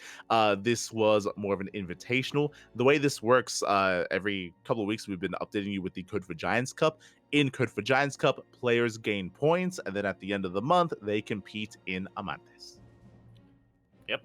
It's kind of like how in the Ursasaurus Cup we had those show matches at the end with the NA players. Well, it's similar concept here with Code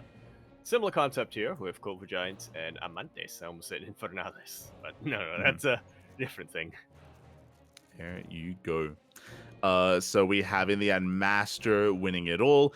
Some really close matches. He went 2-1 versus Shakti. Initially, he went to the ace match against Inexorable. He went to, they went to game 7 as well against Shakti in the grand finals. So, game 6 even. So in the end, I mean, 5. Master. Oh well, depending on how you want to count it. Yeah, it did start with a 1-0 lead. But yeah, really impressive stuff here out of Master, especially because Master has been struggling as of late. We have seen, if you recall, it was a couple of weeks ago where we mentioned how Shakti, even though he's an older player that did retire for quite some time, he was actually having a more dominant performance over Master, and it was kind of like the veteran was kind of taking down kind of the new guard sort of story that we had going on. But Master gets his revenge. Yeah. In pretty strong fashion as well. I mean, he had a close series against Inexorable. He went to the ace match against Nano/Shakti earlier on, but when we got to the grand finals, when we got to that best of 7 with +1 map advantage, it was not as close. Yeah, in the end, Master did take both the best of 3 and the grand finals best of 7 as well. So congratulations here to Master. Shout out to Inexorable. Inexorable, he has been improving over time. And even though he didn't defeat Master or Shakti, he did go to the ace, or he did go to the ace match against Master. Master, he did take a map off of Shakti. So it's always been really cool to see the growth of Inexorable. Again, didn't win those series, but did definitely put up a fight. Yeah. We'll see how the tables turn in the next season. Oh yeah, definitely. Shout out to Cosmos, of course, for hosting and for casting these events in Portuguese or in Brazilian. Meanwhile, we have some more updates here with the Sunrise Cup. Full. Indeed, we do. We have some updates. We don't have all of them. We don't. But we have some of them. We do. If you remember last time, I think Nanami was already in the finals. Yep. I think it was the round of 12 in the upper half that wasn't played out yet. Yes, exactly. So we have some updates here. We have a Silky takes down Triple H 3-2. Did go to the ace match, which I'm a little bit surprised by. I rate Silky quite highly. I know that he's been taking a break. So I'm very impressed that Triple H was able to force the ace match there. Yeah, not something that I would have necessarily expected too hard there. I mean, like you mentioned, Silky has been taking a bit of a break, but he is still somebody who I would rate very, very highly. So yeah, it looks like Triple H really made him work for that victory, and it's not going to get easier by any means here for Silky, as he's now up against the Lancer, also known as Lancer is going to be the heavy favorite to win the entire tournament.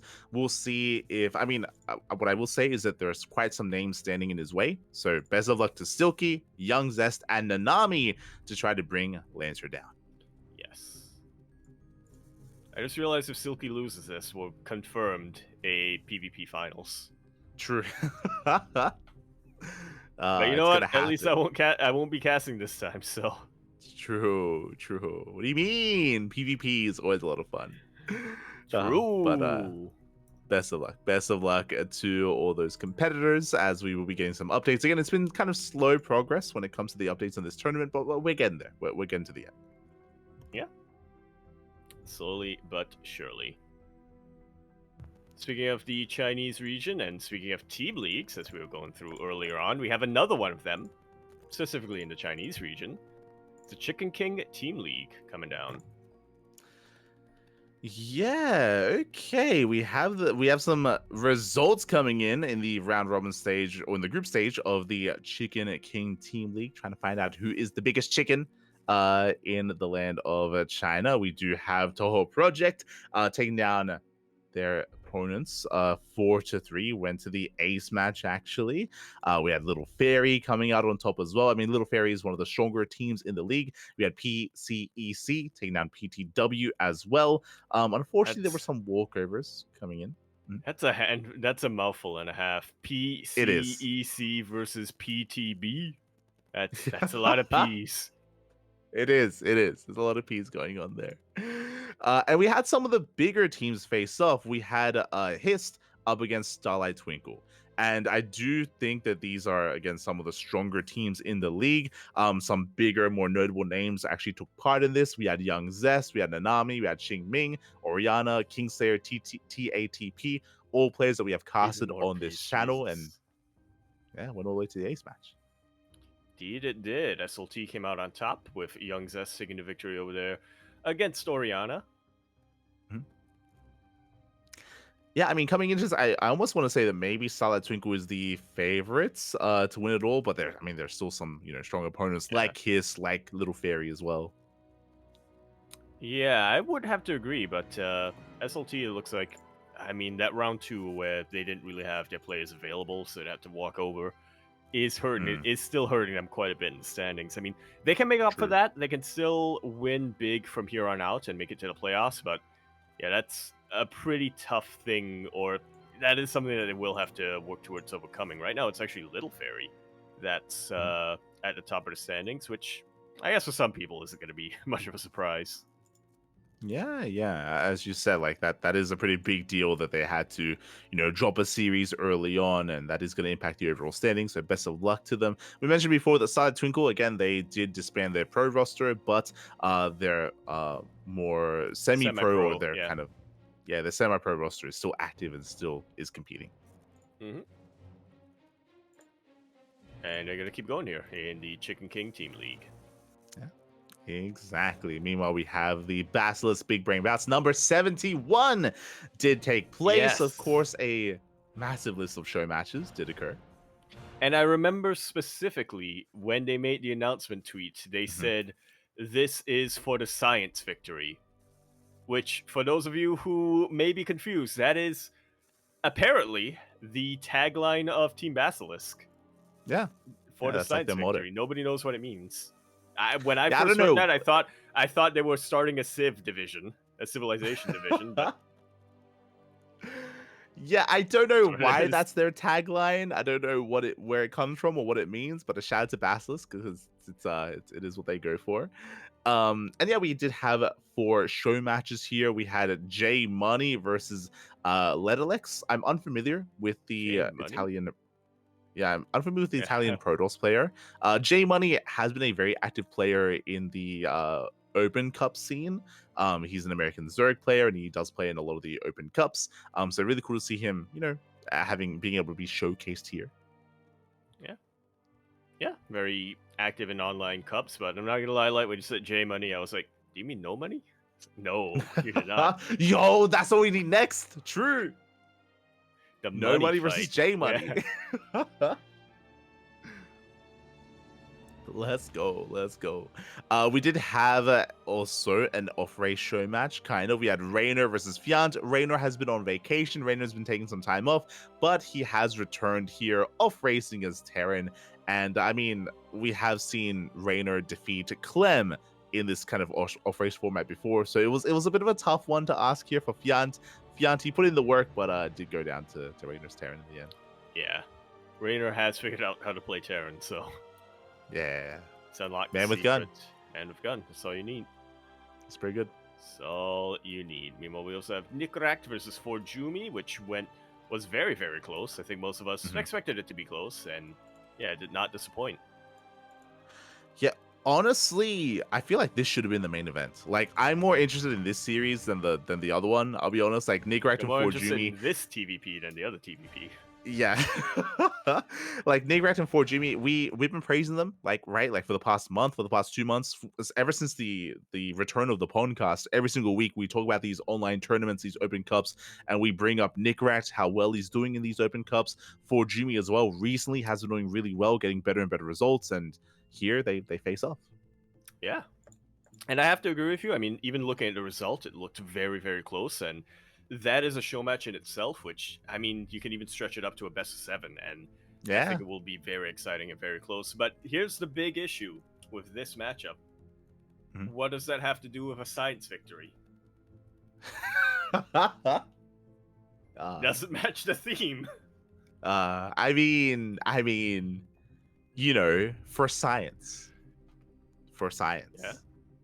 Yeah. There you go.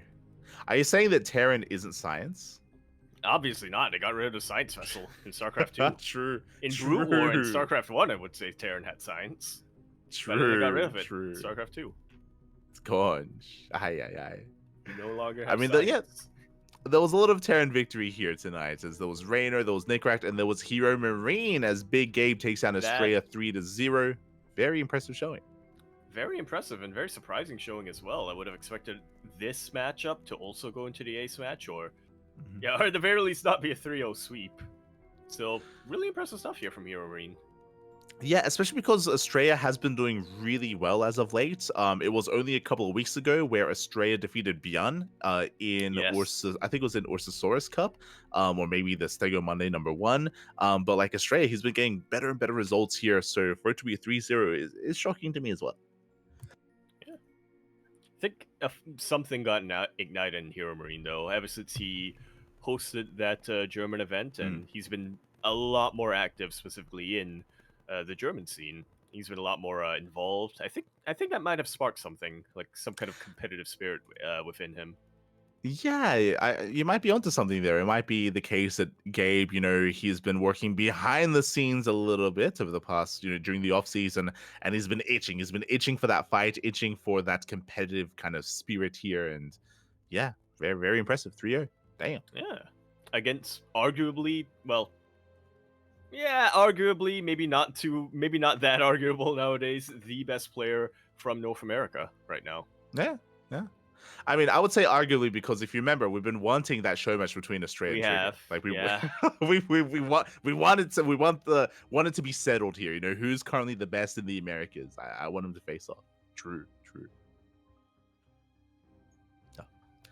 But yeah, check out Roddy's channel for that event, for all these show matches, for the Bass's Big Brain Bouts. Again, it is a weekly show match series, so I'm sure they'll be back next week with another theme, with another science victory.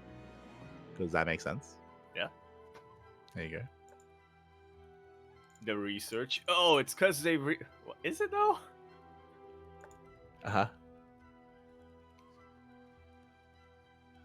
Potentially. Okay. I mean, I know Basilisk. I know Basilisk the team and Basilisk the company is involved in like CS stuff, computer science, and stuff. So maybe that's why. It's fine. It's fine. As up next, we did have the Super Sevens number 14. Yes, and this is a little bit of an older kind of. Yeah, a little bit of an older rivalry, if you'll recall, from way back in 2017 and extended into 2018 and until 2019 when Hero's the one who went to military service. Hero versus Rogue, coming in here for a show match. Yeah, I mean, this, as you mentioned, this is really old school. I want to watch the VOD. I did miss it. I did miss this, I will say. But it looks like a lot of fun. Did go the way of Hero, and I still don't know how to place Rogue, right? Like, yeah, I agree. Like, Hero, he should be more informed, but at the same time, Rogue, he's been popping off recently, so it's like I don't know how to place him. I would say that Rogue specifically, his weakness right now is ZVP, because it seems like he's figured out ZVT. It seems like he's very competitive in ZVZ as well. But put him against a Protoss player, a top level Protoss player like Hero or like MaxPax, and he will struggle a little bit. Yeah, it was last week in the Liu Cup where we saw that Rogue did struggle against MaxPax in the longer and shorter form series, and now we can see him here fall into Hero as well. So clearly showing that this might be a matchup that he has to work on. And I like the way that you phrased it. You're like, yeah, he's figured out ZVT. He's at least figured out his way of ZVT, and but like it's so exciting, and it's something that we didn't even get to talk about. We probably should have added that to some of the topic list earlier. But there has been so much. Well, I don't know if it's a new meta, but yeah, I wouldn't say new meta, but like there's been so much analysis on Rogue recently. I think all the big YouTubers like Pig and Lambo and all these others, they've all been going over those matches, and they've all been like they've all been speculating on Rogue. Yeah, whether it's Rogue versus Bjorn, Rogue versus Oliveira, or Rogue versus Clem. It's a very specific ZVT style that you don't see at all nowadays from anyone else. Yeah, it's just very innovative, right? And because it's so fresh, because it's so new, I mean, we'll see if other players emulate it. I think that's the most important thing to me, is if anyone else tries to pick it up and play like Rogue, right? It's like I don't know if like Cyril is really one to do that. I don't think Cyril is one to embrace that more like chaotic style, but I look to Raynor, right? I look to Raynor, I look to Shin. I'm curious if those two decide to try this as well. I want to see Shin perfect that build. Is what I have to say. I want to see Shin refine it down and perfect it. Rogue came up with it, and Shin's gonna perfect it, and then Raynor's gonna take it to the next level. Is how I view it. There you go.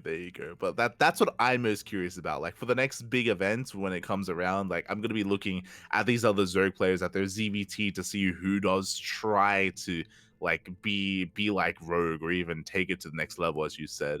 Or if it's a build that comes by and then it's kind of like fallen by the wayside eventually. Like Terran players get better at defending against it, and they get better at turtling and dealing with the mass overseer style. Yeah, that is something that could happen. I'm hoping it doesn't, though, because in order to just trigger Zerg nerfs. It's gonna be useful for me. Something must be done about the overseer. It's cracked. It's crazy. It's too good. Oh my god. We'll see. Yeah, We'll see. I mean, I'm sure we'll see. I'm sure we'll see something come out of it. I think Hero Marine, or no, not Hero Marine, Thermal was kind of speculating a little bit and theorizing what some potential counters to the Rogue style can be. So yeah, Yeah. I'm sure the Terran players will figure it out as well. But yeah, I wouldn't mind a couple of nerfs to Zerg personally, or buffs to Terran. What are you saying right now? But yeah. So I'm sure this was a really good series. I do recommend checking it out, and yeah, just really excited to have Rogue back. You know, he hasn't been back for too long, and we'll see kind of how that all takes place, and yeah, how he approaches this matchup as well in the future.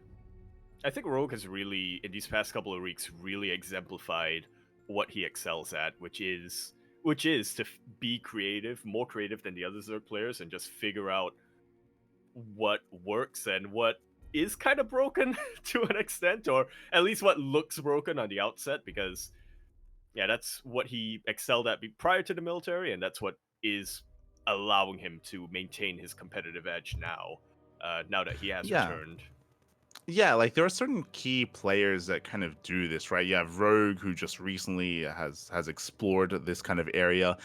We had Hero. Remember when he came back from the military, he completely changed the dynamic of PvZ completely. Actually, when he came back, so like there's Hero, there's Bjorn with 2x Reaper. When he started doing that last year, I mean everyone like followed suit, and it's still it's like 2x Reaper is. Yeah, the 2x Reaper is still very much an opener done by Clem and done by Hero Marine and every other Terran player out there. And so sometimes it just takes, you know, that kind of like pioneer player to like explore this otherwise, you know, unexplored area of StarCraft and kind of change things. Yeah. It's also really interesting to see the dynamics of how it comes out, right? Where you'll have the pioneering player who comes up with the build, but then you'll have the refining player who will take that build and then just kind of perfect it. I feel like in a lot of ways that used to be Zest back in the day, where he may not have been the one who came up with the Glaive Adept into DT build, but he was the one who perfected it. He was the one who really made it unbeatable, borderline broken. I see. I thought you were gonna end it. You were gonna cap it off with saying, you know, you've got the player that refines it, and then you've got the player that comes in, like the scavenger, who once it's refined, then they take it, and then they start using it themselves. Like, thank you so much for like perfecting this build for me. It's beautiful. I mean, I mean, why would I out myself like that as the scavenger? You know, why would I out myself after Coffee has comes up and refines the build? I'm the one who scavenges it. I feel like that was very well like chronicled for Bjorn for his, because if you remember, Bjorn wasn't the originator, it was Special, right? Special, he started the 2x Reaper, then Bjorn and Maru took it, then Bjorn he refined it over months, and then once it was refined, then everyone else like came and took it for themselves. And scavengers to me, thank you for your hard work, Bjorn. I feel like Another thing is, I feel like, speaking about the pioneering player and the refining player, I feel like Rogue and Shin are right now on opposite ends of what it used to be. I would say that in a few years in the past, I would have said that Shin was the pioneer and Rogue was the refiner. But now, maybe it's going to be the other way around. Yeah, it's very possible with this one. It's very possible. As long as Shin puts down his dynasty build and starts, you know, and starts looking at builds that actually work. True. God damn it. Aye. We'll see what happens with Shin. I want to believe. Regardless, do check this out again. For those that are curious, this event is hosted not on Twitch, but the Super Sevens are hosted on Soup on a very different platform, a Korean platform. Yeah, it's the one that used to be Afrika, if you'll remember correctly. Yes. Related to Naver, but not on Naver. I think Naver has their own streaming platform now. Naver is a separate thing. Yes. Naver, they've got Chist. I remember Bomyoja, he explained to me how to pronounce it, but it's like it's Korean slang, which like doesn't help when it comes to foreigners. Yeah, it's like Chichik or something like that. Chichik? But it's Korean. It's a Korean slang word sort of thing. So it doesn't help mean? Foreigners trying to play. Oh god, he told me. I have to check the VODs. Is it just the sound of like TV static? Oh, Or is okay. that what it was? Kind of. I think there was something else. Because I was gonna say we have a similar sounding slang word here called chichak, and it means lizard. So They I don't know if it's a lizard, but sure. No. But with that, then we have the next round of kind of topics here. We have the StarCraft Evolution League number 4. It did take place not too long ago. Again, as a reminder, this is not StarCraft 2 essentially. This is not quite StarCraft 2, but this is something a little bit different. This is a mod that blends together Brood War and SC2. Indeed it is, and even before we go into some of these games, and even before we go into the result, very nice to see STC back here. Yeah. If at least as a commentator. Mm-hmm. Yeah, the STC, much more of an old school Terran player from back in the day. Yeah, I'll be honest. I was very surprised to see him in game. Like at the time, we were getting the bracket was being generated. We were all getting in game. I saw the STC in the lobby, and I was like, "Yo, is he back? Is he gonna play? Like, what's going on? Let's go!" And little did I know that he was actually gonna be casting instead. So the STC this week stepping in place of Kiwian or Top as the Korean. Who was the other old school Terran player who casting Korean now? True. So really cool to see that he's brought out of retirement, not quite to compete, but at least is taking part in StarCraft in some way. Still kind of keeping his ear on the ground and his eye on some of these developments. I feel like something like SC Evo is also where we would expect some of these players who were playing a bit in Brood War, but then also switched over to StarCraft 2 pretty early on in StarCraft 2's lifespan. So I feel like they would have a little bit of a little bit more background there, and maybe able to provide a little bit more finer details and things like that. Yeah, and when it comes to this tournament, I was really excited because this was actually the debut of Classic in SC Evo. I mean, I think he might have played in the Korean Invitational that was a couple of months ago at this point. A lot of Koreans did compete in that. I think Dark even played in that as well. But when it comes to SC Evo, Classic hasn't played in these before, and he is kind of a big name, right, in SC2. He's one of the best Protoss players in Korea. So I was really curious to see if he was experienced in any way in this mod. Indeed. And now the only question I have for you right now, Light, before getting into anything else, did Classic also play Protoss when he played Brood War? Or when he was played Brood War? Okay. Yeah. Interesting. Protoss all around. The other exciting thing about this... Oh, go on.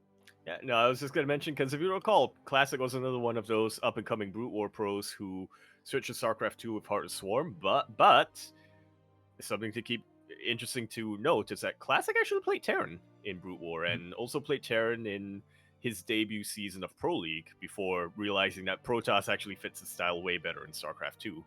So I was curious to see if this was going to be, if this was something that he was, I don't know, if we would have seen Brood War Terran Classic in SC2 Evo. That would have been really cool, but alas, Classic did stick with Protoss throughout the course of his tournament run, and he was actually looking really good. He was actually looking really impressive in the mirror matchup PvP against Homono especially. I think Homono was a big test for him because, I mean, you know this, Homono is he's an animal, he's very aggressive, he's got a lot of all-ins, and Classic was pulling off some really impressive defense even with the Brood War Protoss. Really wow. Cool. Yeah, so I guess it should come as no surprise that he ended up winning the whole thing. Yeah. So he did come off quite well versed. Also, it's not just his debut, but of course, his first time winning this event. Usually we have 3-Point and Shin as the champions, but neither 3-Point or Shin were actually here this week, so there was no kind of like defending champion trying to hold on to their title. It was going to be a new champion regardless. Likewise, I believe this is the best result of Rebellion getting second place as well. So yeah, really, really nice results. Yeah, nice to see some newer faces coming in here. And hopefully we'll see a lot more of them. I mean, we have our we have our regulars, which comes as no surprise. People like Quanta and Hamono, but it would be nice to see more players who aren't too familiar with the Evo mod dipping their toes in the water. I want to see. For sure. I need a rematch of Team Texas versus Team World. Is what I'm saying from from DreamHack Dallas. Mm-hmm. Exactly. I need to see. I need Clem, Creator, and Rainer. I think was Team Texas going up against Scarlet, Harstem, and Kellizer. I think Kellizer was there. Yeah. I mean, that'd be ideal if we can get them involved. Very quickly, something that I wanted to point out. A highlight of this tournament, I recommend the finals. It was crazy. Monty Hall. I don't remember if you're familiar with Monty Hall. No, Paradox I think this is newish. Yeah, Paradox is the island map. Monty Hall, I did bring this up last time, but Monty Hall is a bit of a newer map. I think it debuted last week. Oh, I remember this now. Yes, it's the map where you have these 3 bases branching out from your main, but they are walled off by mineral patches. Yes. So essentially, you have to choose where you want to expand at the start, and you have to pretty much commit to it at that point. Yeah. Like even if you play Terran and you want to lift up your CC, you're still gonna have to mine out that wall to rally your units. Yes, and what was crazy in this PvP in this game was Rebellion went for a cheese. He went for a proxy. He went proxy 3 gates at one of the base expansions. StarCraft 2? He was playing, I think it was Brood War. I can't quite recall. Okay. Maybe it was SC2. No, it was brutal. So we're in proxy 3 gate, across the map at the center base location, and Classic was expanding towards the top side instead, so he didn't scout it initially. The proxy was getting up and running, and the goal, of course, was to initially proxy Zealot, then followed by proxy Dragoons to reinforce, to go for the all-in, to push into the main, and he had probes, and he had taken the gas geyser that's right there next to the mineral wall to mine through the minerals and mine through the gas, right, to infinitely break in. Yeah, but as you don't he have to go as all he the way back home, yes, as he was throwing down the gas guys, as he was setting that up, Classic scouted that he was proxying, and to counter it, Classic pulled 1 probe, and what he did was he fought and he forced he was mining the same patch that Rebellion was mining, and he did not allow Rebellion to mine the patch. He did not allow Rebellion. He was desperately trying to mine a patch. He would select a different patch, and Classic would chase him, mine the same patch, and would not allow him to mine a single thing. And Rebellion, he was just stuck outside. He was just stuck outside with all these Zelts, all these units. He could not get into the main base of Classic. It was crazy. Oh my god. I mean, that's just at that point. What do you do? That would be, if I were in Rebellion's shoes at that point, I would just uninstall immediately. I'd be like, well, I had such a good plan coming in, and then I just had to be countered by somebody who had that much attention to the micro and that much attention to the mining. And it's like, I would have been so defeated at that point, and I guess, I mean, Rebellion lost that game, so I guess he did get defeated, but oh man, I need to watch a lot of this now. When you put it that way. This is why Protoss needs mules.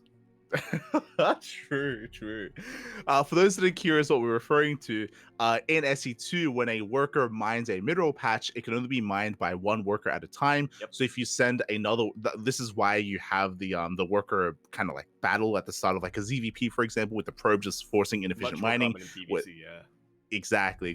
Where you can send out your own worker, mine the patch as well, and try and deny mining, and that's what was happening there. Where Classic was denying the mining from Rebellion, so he could not break through the wall. It's crazy. It's not something that's highly recommended, even to people who are high ranked, to do that, because it can, in some cases, it can really make or break your opponent's build. But most of the time, you're better off just focusing on your own macro back home. But in a case like this, on a map like Monty Hall, that's gonna determine whether you win or lose. Yep. Oh my god. So I was just so impressed because I've never seen that kind of defense before, and it was just really it was just like on the fly, right? Classic to see that, to Very respond, reactive, to pull a worker. Exactly. Like it was such a quick decision thinking, for yes. Classic. Yes, quick thinking for him to go for that. That It was hey, just so cool to see. I mean, there's a reason why he has that massive chin. It's because it's an Yeah, extension of his brain. it is. The brain just protruding from his lower half, and it's yeah, it was just a really impressive performance at a Classic. Did win in the end, congratulations. And I hope to see more of Classic. I hope maybe next time we can see Classic versus Shin or 3 Point. Shin and 3 Point, they are the typical champions of this tournament, so I'd love to see him up against some of those top Zerg players. But we'll see what happens next time. Yeah, we shall see. Hi, Rebellion in the chat. Oh no! Oh no! Shout out to Rebellion, of course, for coming second place in this tournament. We got a lot of love for Rebellion, and we hope to see more of you as well in the upcoming events. Actually, something that we didn't add to the topic list, but I believe is most likely in the sign-up list or maybe elsewhere. But it was recently announced that there was going to be a StarCraft Evolution, not just tournament, but like an invitational league, or I think that might be, sorry, there are qualifiers. There are qualifiers to the event, but there's a big StarCraft Evolution league that is in the works.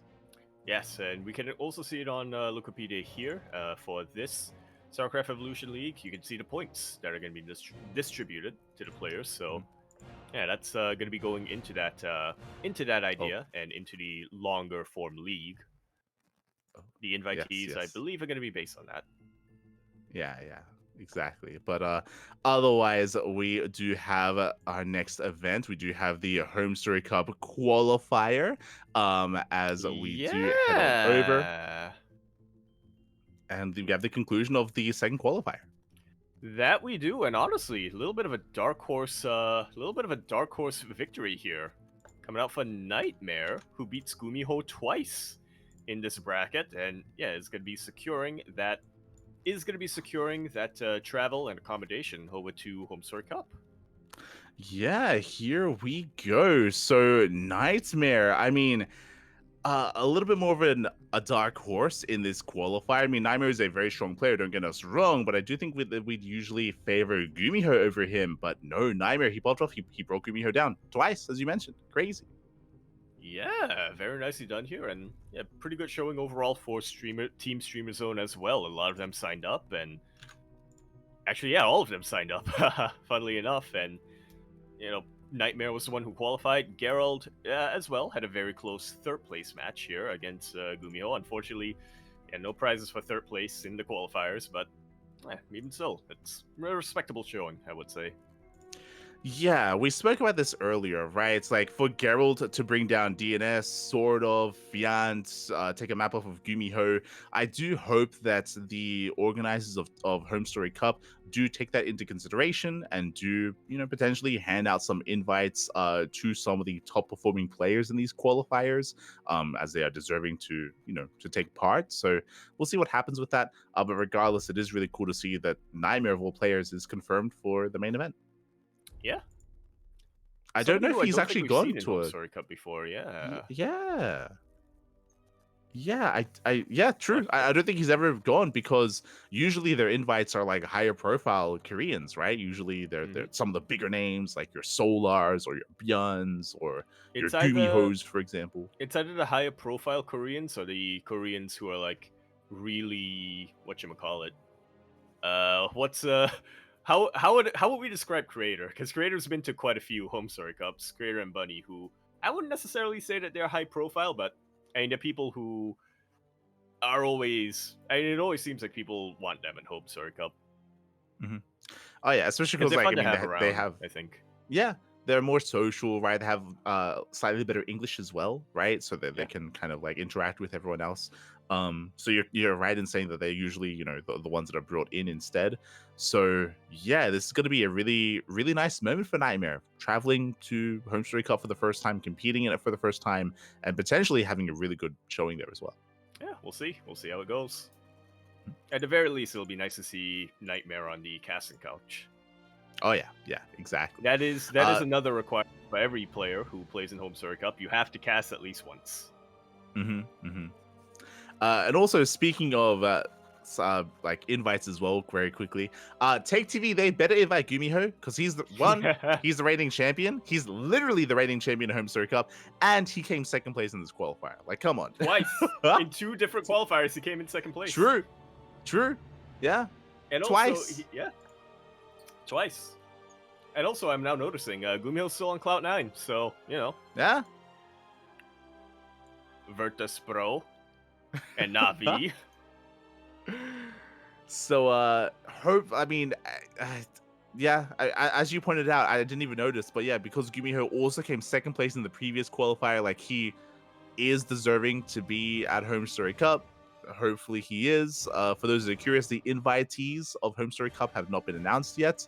Usually they do focus on Europeans because it is, a little bit cheaper to invite, players from Europe and stuff like that. It's But less of a hassle, really. it, Less of it a visa is. It is. process as well. True. But Gumiho would be deserving. It would be a shame if he doesn't go. We'll see what happens. We'll see. Yeah, we'll see. I mean, that's always the case that Gumiho gets invited and then also doesn't go. But no, I think he is very willing, just based on the fact that he played in both qualifiers. So, yeah. Mm-hmm. There you go. See how it goes. As up next, we have the beginning of all of our Open Cups. Okay, so the first of the Open Cups this week was Sparkling Tuna Cup number 68. Of course, our own event did take place on a Sunday, and we spoke about it, but this event did coincide with the Wardy TV 3v3, so the finals was actually postponed to the following day.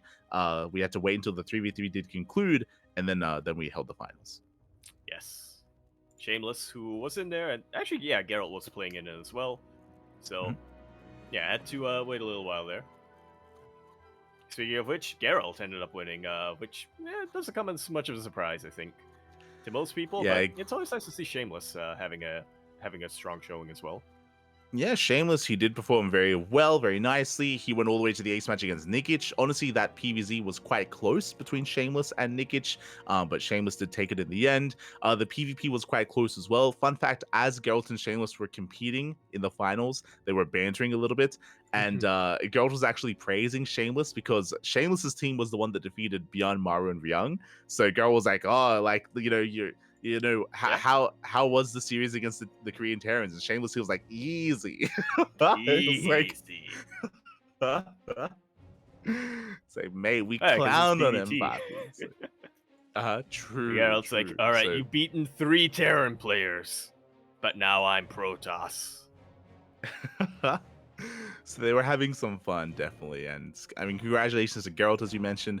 It is a bit of a shame. I don't know if you can see, Iba did defeat Homono 2-0, and there could have potentially been like an Iba Geralt match, but Iba was also playing in the Woody TV 3v3 event. So Iba did forfeit because he was playing in that tournament as well. Yeah.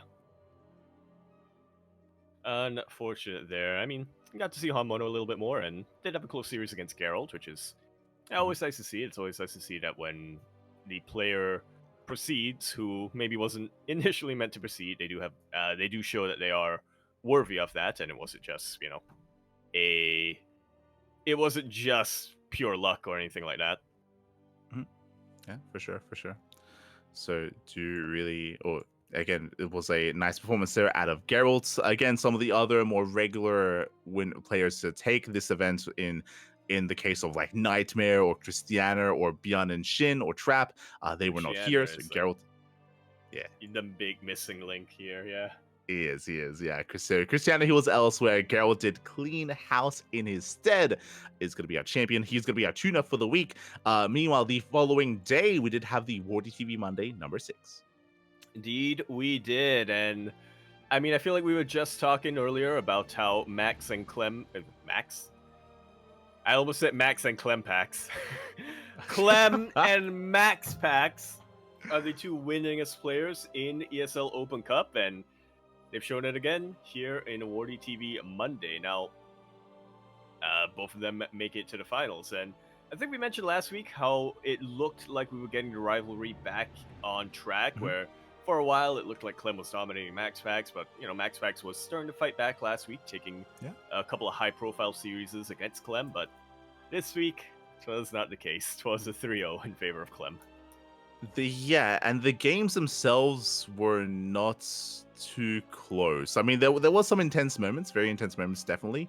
But Clem looked like the Clem that we've grown to be accustomed to, is what I will say. It's almost like, he was maybe a little bit frustrated about the matchup, and he vent those frustrations on MaxPax here in this 3-0. It was crazy. Was he frustrated about this matchup, or was he frustrated about his match against Rogue? Because I saw some of the cam footage, and I'm like, Yeah. I've been there, It's Clem. I feel ya. It's possible. It's possible. It's possible. So you laid waste upon all these players. I mean, Trap was the only one to take a map. So impressive performance out of Trap. It did occur earlier in the bracket, but he's the only one to slip Clem up. Otherwise, MaxPax had a good run as well. Don't get me wrong. Did go to the ace match against Hero. MaxPax and Hero, they had a really, really dynamic game one, but then did go the way of MaxPax. I mean, MaxPax went on a tear, right? But it was only in PvP, so yeah, unfortunately, we wasn't able to showcase his other matchups as much. Mm-hmm. Yeah, I mean, I think I would go as far as he went up against Clem. So. Yeah, I think I would go as far as to say that MaxPax has the best PvP in the world. It's what he's known for. It's a more unique style that he embraces compared to everyone else, with a more greedy style. And yeah, MaxPax able to flourish in that kind of setting, but did fall to Clem. But I mean, as you pointed out, right, it was only last week where he was able to beat Clem in Liu Cup. So that back and forth, I'm hoping will continue. Maybe in a 3-0 this time, but then we can get a 3-0 in the other direction at some point, I'm sure. Yeah. Fingers crossed. Fingers crossed. Ooh. Didn't quite get to see it in the Kalaris Steadfast Roddy Cup, though, the KFC. Mm-hmm. Coming in here as, unfortunately, MaxPax wasn't able to make it to the finals this time. It was Clem versus Bjorn. Bjorn venting his TVP frustrations once again out on MaxPax. Yeah, impressive. Beyond with the 2-0. I mean, we've pointed this out before, but over the past couple of months, we've seen players like Beyond, players like Shin as well, to kind of slip up and upset MaxPax. And I would say that this is an upset. I think traditionally, MaxPax would be favored over Beyond. But this is a very impressive performance, considering as well that this is at a much more EU-friendly time zone. Beyond went full degen to play in this tournament. Well, I feel like you say that, but I think the recent results have shown that the more degen you are, the more you win. True. I mean, Clem is living proof of that. I am. Yeah, true. Is it a Beyond thing? Is it a Clem thing? Is it a Terran thing? Maybe. Maybe. I've never seen a high level Terran player with a good sleep schedule, is what I'll say. With a normal sleep schedule. So congratulations to Clem. Clem, he did drop a map to Beyond. He actually dropped a map to Defi at the start in the Run of 32. That is crazy to me. I mean, Clem is known. I mean, his quote unquote weakest matchup is TBT, true, but at the same time, it's still very, very good, and we don't often see upsets here. So yeah, I would be very fascinated to learn as to what the hell happened in that series. That's insane. Yeah. Yeah, we'll have to see if we can get our hands on a VOD or something of that. Yeah, hopefully someone was casting it. Hopefully someone was covering that series.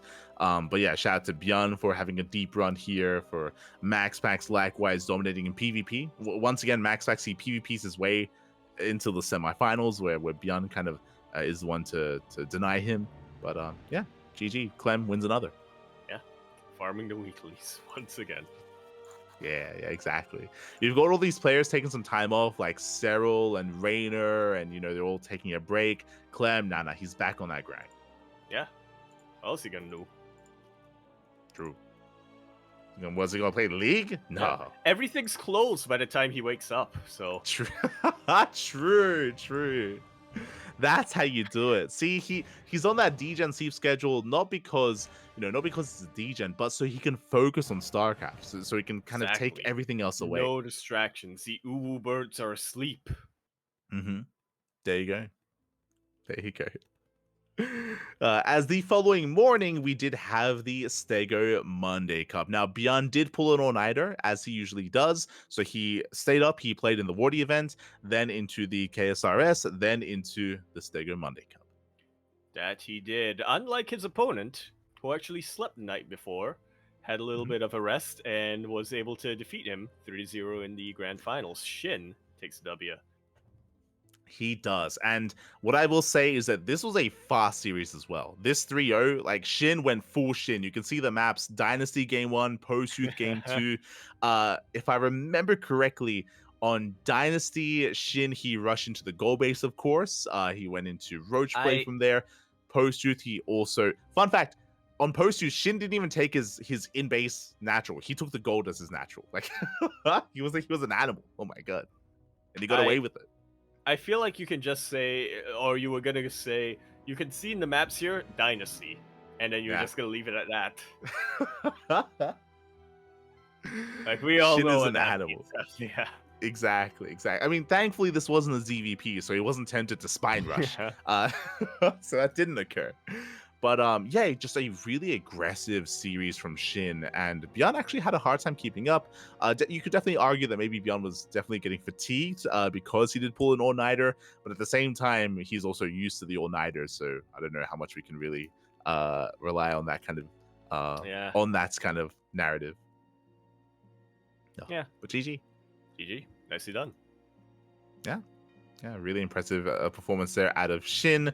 I mean, Shin was suspiciously he was absent from the other events, right? Like Shin, he wasn't there for the Sparkling Tuna Cup, and I don't think Shin was there for the Wardy TV Monday either. So yeah, he was otherwise, off climbing a mountain or something as he he heard about like the mountain climb the creator and Beyond went for, and he wanted to take part as well. Yeah. And it helped. There you go. Math. Sometimes you just have to climb a mountain, Sometimes you have to climb a literal mountain to climb your metaphorical ones. There you go. So congratulations to Shin as he takes down Beyond, takes another weekly himself. Very quickly though, I did want to touch on shout out to Pig, because Pig did actually defeat Dolan 2-1. It was actually a very close series, and what I will say is that Dolan was overly aggressive at times, and was punished for that at times as well. So really impressive stuff there out of Pig. I was not expecting Pig to take that series, so very well done. Yeah, tends to happen. It does happen every now and then. So yeah, nicely done here from Pig. Bring in the Strayan representation. There you go. There you go. And then we ended off with the Wardy TV October Cup, and which, if you recall, we were going over some predictions last time. We were, and before we go into the actual results of the predictions, firstly I want to say, we didn't have confirmation of the fourth player of Group D. We were speculating. Is it going to be Estrella? Is it going to be Trigger? Is it going to be Ryung? We were all wrong. It was Gumiho. God damn it. But yes, it was Gumiho instead. We were leaning towards like an American Protoss. Yeah. Or Wayne or someone. Nope. Yeah. Out of left field, Gumiho comes out instead. So that will disrupt predictions for at least that group, at least a little bit. But we do start off with Group C. Yes, and I actually do remember I remember I had 3 predictions for Group C last week. My head was saying, I think my head was saying Cure and Shin. My heart was saying Oliveira and Hero, but my gut ended up being correct. So it was Oliveira and Shin. There you go. Shin and Oliveira. I think I remember also betting on Shin, if I remember correctly, because like I didn't want to, but because of recent results, you didn't want to. I didn't want to, but because of recent performances, Dynasty, I was like, too much of a Dynasty really hurt you badly. It did. And we were very like shaky on Hero just because Hero only recently came back, if you remember, right? Like Hero, he took a bit of a vacation, so Hero, he was still shaking the rust off, and he's not looking like the Hero that we're used to. He's not at 100% currently, or at least it felt that way last week. In the end, Hero didn't make it through. We were very much so on the fence about Cure. Cure didn't make it through either, and in the end, it was Oliveira and Shin. When you were saying you didn't want to bet on Shin, I think for me it was I didn't want to bet on Cure. Fair. And honestly, I'm a little surprised at the result here from Cure losing, not taking a single series. Especially Yeah, just based on the previous result. I mean, it looked like Cure was coming back in. I mean, he had a really, really strong showing in the previous Wardy Festival that was only yeah. played about a week prior to this. And Mhm. so, yeah, this was kind of weird to see. I mean, Yeah, I would definitely agree here that Cure underperformed. Cure, we expect him to. I mean, he is one of the best Terrans in the world, and for him to not take a map, that's the important thing here. It isn't just that he didn't take a series. He didn't take a single map against Oliveira, against Shin, and against Hero. They are strong players. Don't get us wrong, but we expect Cure to be competitive against them. So, I mean, to be fair, we didn't see. Oh, at least I didn't get to catch the game, so maybe they were closer than they otherwise seem. But yeah, that is very surprising. yeah. And then we get into Group D where, yeah, I think we did predict that Clem would make it out on Yeah. top, but I mean, that's hardly a, Mhm. that's hardly a risky bet to make. It was Mhm. who came in second that we were a bit more on the fence of, that we weren't really Yes. sure who would make it out on top. I think I was going under the assumption that if it was Estrella, Mhm. then neither Solar or Trap would make it through. Whereas if it was somebody like Trigger or Ryung Mhm. or Young Yakov or Wayne, then it would be a little bit more up in the air. And Mhm. yeah, I guess so. That was, as we can see here, Gumiho came in and it was up in the air, and he did take that second spot. Yeah, I mean, it was really close. You could see that Gumiho, Solar, and Trap all had the same series score. It came down to map score and head-to-head. Map score was even between Gumiho and Solar, but in that series, Gumiho did defeat Solar. So in the head-to-head, Yeah, Gumiho comes out on top, and Gumiho barely edges out that second place. And that was close, especially considering if you look at the score lines here, Solar was the only one to take a map off of Clem. The only one. true. Yeah, impressive stuff here from Solar, and part of me wants to rate that higher than Uh-huh. Gumiho, actually beating Solar here, but yeah, I mean, that's just how the math works out, right? It's just Mhm. I can't put my own subjective rating on this when we actually do have concrete and when we actually do have something concrete that we can use. Yeah. So Concrete and I mean, objective that we can use. Yeah. I would almost say that maybe this was even the group of death now that Gumiho had joined in. Like, this Yep. was very close. And I mean, as I mentioned, like, Clem was going to be coming out regardless of who else was in here, but it was a real fight for second place. Oh yeah, and Gumiho just barely eked it out. Mhm. The player who we weren't not, at least here on the podcast, I wasn't expecting Gumiho to be invited. Light wasn't, and I don't know, maybe Kura was, but I doubt she was as well. Mhm.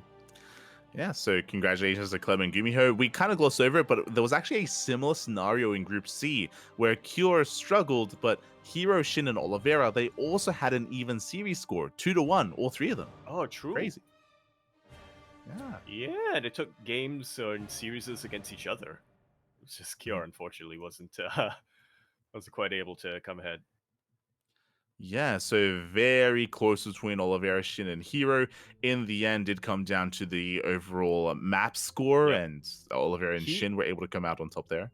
Hero actually has a positive map score here and beat Shin Yeah. in the head-to-head. It's just that Shin has 2-0'd Cure and also took a map off of Oliveira, so it's a lot sort of ended up being closer.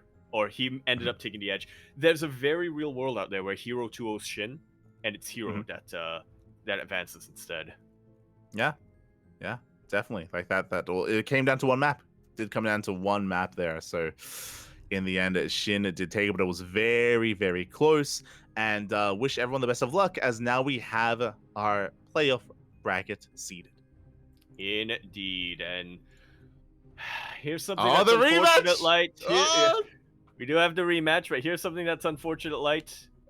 Clem and MaxPax will not be able to face in these grand finals. However, we kick things off with a rematch between Clem and Rogue in our quarterfinals. I mean, there's a lot of rematches here, right? Because it's a rematch between Clem and Rogue from Liu. True. It's also a rematch between MaxPax and Shin from a previous Open Cup where Shin did defeat MaxPax. So, and then it's possible we'll have a rematch between Clem and MaxPax in the semifinals. Oh man, the top half of this bracket is absolutely insane. I mean, the bottom It half, is. you got some good players in the bottom half, but it's also 3 Terran players, so maybe not as exciting.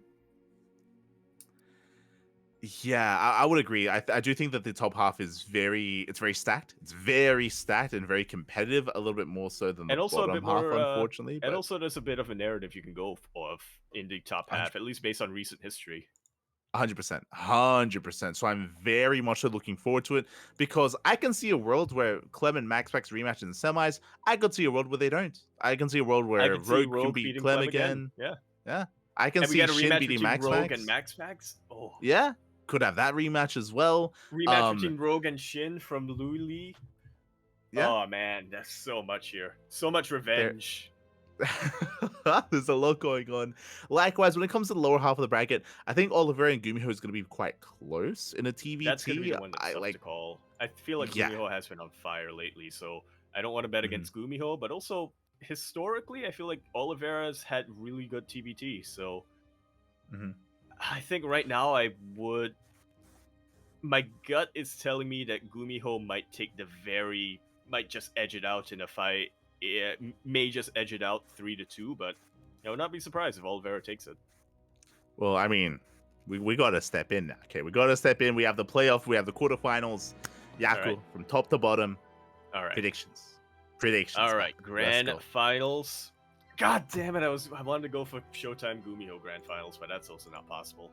Oh, true. Okay, hold on. Because that's the other rivalry. First we'll do quarterfinals and semis and finals, just because it looks like all this entire bracket is going to play out throughout the entire week. So so by the time we get the next PondCast, we'll have a champion. We'll have everything filled out. All right. What's the punishment if we're wrong? What do you mean? What do you mean? Because I feel like the last time we did a playoff prediction was in 2023, and Asher Bro very boldly made the prediction that we will have a Zerg player in the grand finals. And if there isn't, well, we all know what happened after that. True? What happened? He ate a Vegemite ice cream sandwich. The true. True. Oh my god, you just unlocked like a core memory. Oh my god. Oh my god. I don't know if this is a big enough event to have that kind of prediction though. I only asked because I wanted to know how spicy I should get and how. Okay. So we'll go through, and I'm not gonna do heart hidden gut this time. I think just because we have a lot of matches to go through here, so I think I'm just gonna pick one.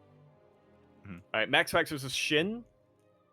I'm gonna say MaxPax, and I'm gonna say it won't be super close. I'm gonna say MaxPax takes it out. I don't know if we want scores, but for some reason 3-1 is coming in my head, so I'll say MaxPax beats Shin. And then next round there, Rogue beats Clem once again. Oh, okay. But it'll be closer this time. It'll be closer this time. It'll be a 3-2. Are these best of 5s? Yeah. Wait. Let me double check. Yeah, the best of 5s. Okay.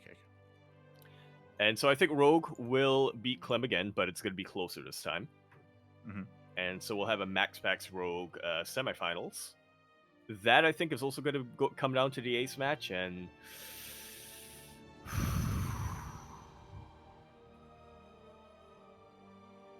when it's tough, you know what? When it's tough to pick a winner, I typically don't go with Rogue, so I'm going to say MaxPax takes the semifinals 3-2 as well, and that makes it through those grand finals.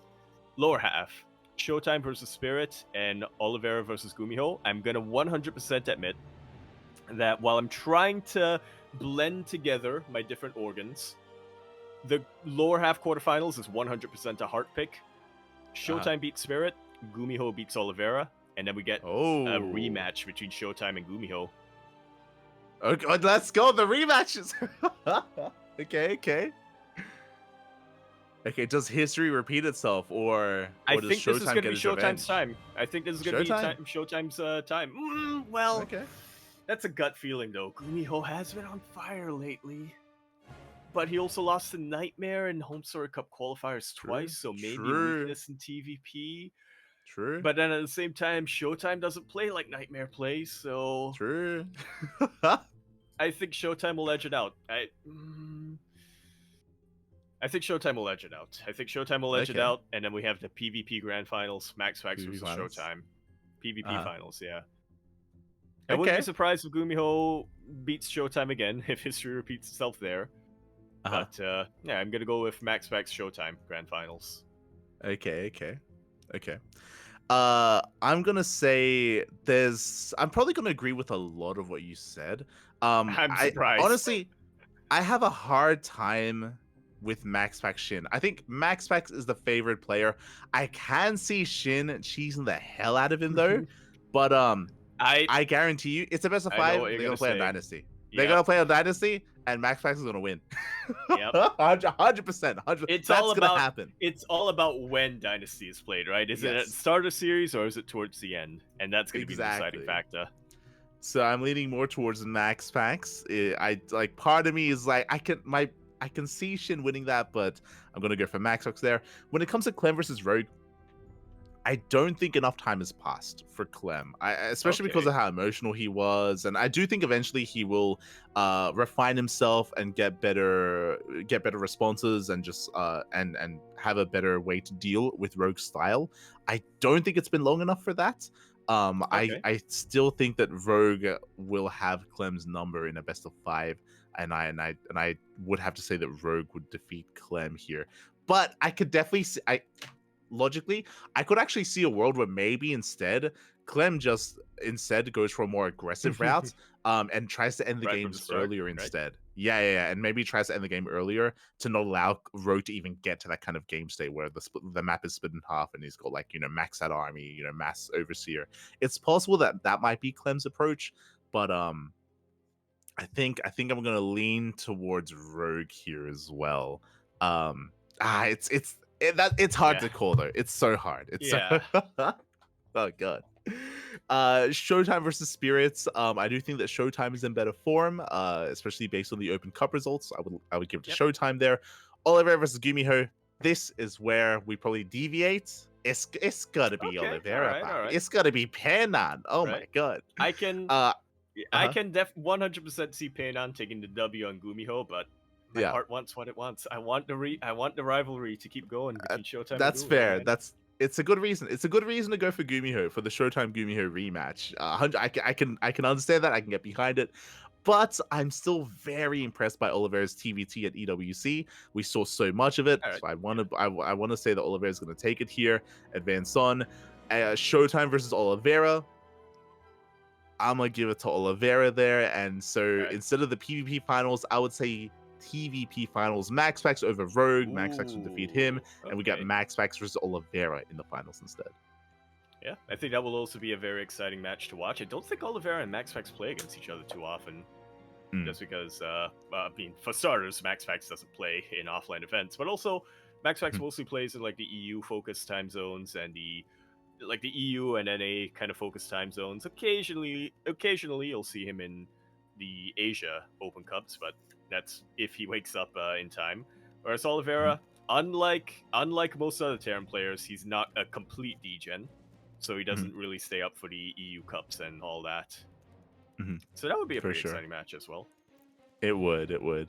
So if your scenario plays out and you've got the PvP finals between Showtime and MaxPax, who wins it? I really like Demauer. My heart is saying Demauer, but I feel like just logically and brain speaking, I gotta give it to the Demure Dane in MaxPax. I feel like it'll be close, but yeah, my brain and my gut are saying MaxPax. My heart is going for Showtime. Okay, fair. For MaxPax Oliveira, the last time they played, they went to the Ace match. This was like last week, I think. They went to the Ace match, and the only games that MaxPax won was the games where he went 4-gate blink. He 4-gate blinked the hell out of Oliveira. Whenever he didn't, he would struggle. But I want to believe that Oliveira would have learned from that. Yeah. And I want to believe that Oliveira can bring MaxPax down, but that might be, a bit of my heart speaking. I'd love to see Oliveira take it in the end. That's what I'm going to lean towards. What I will caveat all this on, though, And I think you'd probably agree that if Clem beats Rogue in the first round of the Oh quarterfinals, he yeah. probably wins everything. Oh yeah. Like it's that, all contingent on like that. yeah. Like I feel like Clem's first series is going to be the hardest one of the tournament. If he can defeat Rogue, he wins everything, 100%. But it's Yeah. still like a close. I feel one like to Max call. Pax and Shin and literally everyone else are just giving their NG to Rogue right now and be like, all right, take him out. Take him out. Oh god. Even though we saw Max X defeat Clem at Lil Cup, and I mean he had a really good performance there, I still would favor Clem if he did face off against Max X in the semifinals. So I feel mean, like most a recently, lot right? of Clem got the 3-0 against Max Pax, so true happened a couple of days ago. So I feel like a lot of the outcome of this tournament is going to be determined by Clem versus Rogue, and anything could happen from there. But Esther Wardy, why did you see them together in the first round? What's going on with the seeding, Pappy? What's happening? It's based on the results in the group stage, so SMH. I didn't make the rules. Well, at the same time, I guess Wardy did make the rules, so yeah, he made the rules. God damn it. So yeah, regardless, this is going to be taking place over the course of next week, over the course of multiple days as well. So do tune in. I'm sure it's going to be a great event. I think it's going to be 2 days. I think day 1 is quarterfinals and day 2 is semis and then grand finals. Yeah, something like that. So yeah, by the time we come into our next podcast, we will be able to have a result for you. We'll be able to update you guys on that, and we'll see who ends up being punished. Yeah, there you go. We'll see what predictions come through. Meanwhile, shout out to Jadel for subscribing for 35 months. I do apologize for missing you earlier, but did subscribe, did resub. So thank you so much for the support. The Dolph in the chat. I see some other predictions coming in the chat as well. I see someone predicting Rogue versus Showtime in the finals, or Rogue versus Oliveira. There's a lot of faith in Rogue in the chat, and I understand it, but I think like we both agreed that we would favor Max Pax over Rogue, like just because of like their historic result as well in the Lulu Cup. It's Then again, I can see a path to victory here for Rogue if Shin beats Max Pax, which, as you pointed out, is very possible, and if Rogue beats Clem again, which I think most people are expecting, I 100% think that Rogue will beat Shin there, and so there's a path. There's a path to the finals here for Rogue. There is, yeah, you're not wrong. There is a path to the finals here. If you know things go differently in other portions of the bracket, but regardless, best of luck to all these players. Again, check out Wardy's channel for the broadcast of this event in English at least, and check out some of the other channels for some other language coverage. You know, Ryung, Rex, Take TV, Indie, TKL, and many others. True. Cast in other languages. That's why he wasn't. That's why he didn't play. He was casting. True. Ryung, he's been casting more recently. He's been putting in the work. He's been streaming a lot more. Every time I look at his stream title is always like Clem, but spelled with a K, and then like a 1 point something something or a 2 point something something. I'm like, what's going on here, buddy? What's going on, Mr. Dongwon? Yeah, I think it was last night where I think he's Clem 1.37 or 1.38. He's slowly becoming more refined? Question mark? I don't know what's happening. God damn it. But Clem spelled with a K, if anyone missed that. So yeah, Korean Clem. Yeah. Oh, that makes sense. Okay. Exactly. But yeah, do check it out. And with that, I believe that is going to be all the events of the week. Yeah, we've hit the end of the list, or our topic list. So, as usual, we round things off with a reminder to our viewers that the open sign-up list is ever updated and has been updated recently to look into for you to keep your eye out on some other events to watch, or more importantly, to participate in as well. Open to anyone out there. Yeah, we have the sign-up list, which should be viewable here on the screen. We do have the Play Open Cup, Play Open number 5 tomorrow. That is a Vietnamese-only tournament, so do check that out for some Vietnamese on Vietnamese action. We have the KSL this weekend. We have STC. We have, what I should say is potentially TTT. Just quickly, if you notice, we actually didn't cover Tenacious Turtle Tussle this week, which has been a weekly for 6 weeks. It was sponsored to be a weekly for 6 weeks. But moving forward, it is going to be switching to a bi-weekly instead, potentially. We still have to iron things out, so there might not be a Turtle Tussle next week. We'll keep you guys informed. But if you do want a Tenacious Turtle Tussle, exclamation mark Patreon in the chat. We'll bring you to the CranKy Ducklings Patreon page. If we do get more funding over there, then yeah, we're going to be able to make TTT more of a regular thing. I mean, that's why we were able to bring it back for 6 weeks, is we actually did secure a sponsor for those 6 weeks, and yeah, that's why we were able to make it weekly. But that, yeah, they were upfront. They did mention that they were only able to cover us for those 6 weeks, so we knew what we were getting into there, and we knew that it was going to come to an end. And so now it's up to you, our viewers. Yeah. I mean, the assumption was that the off season would be a little bit shorter. So it's like, you know what, 6 weeks, like, I got you covered to like fill in for ESL. But the off season's lasting a little bit longer. So it's so you know, as a result, don't have as regular of those turtle tussles, but they could happen in the future. As you mentioned, exclamation mark Patreon, support us if you wish. If you want some more of these tournaments, you can support us via Patreon. Otherwise, this week we also have other events.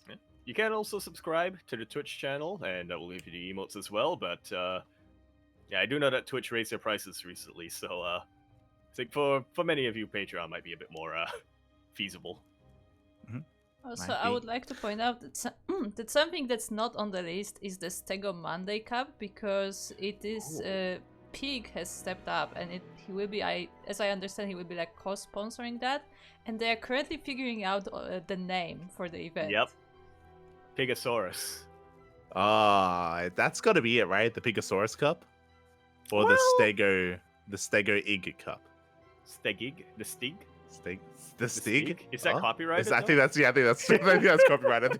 I don't think we can call it that.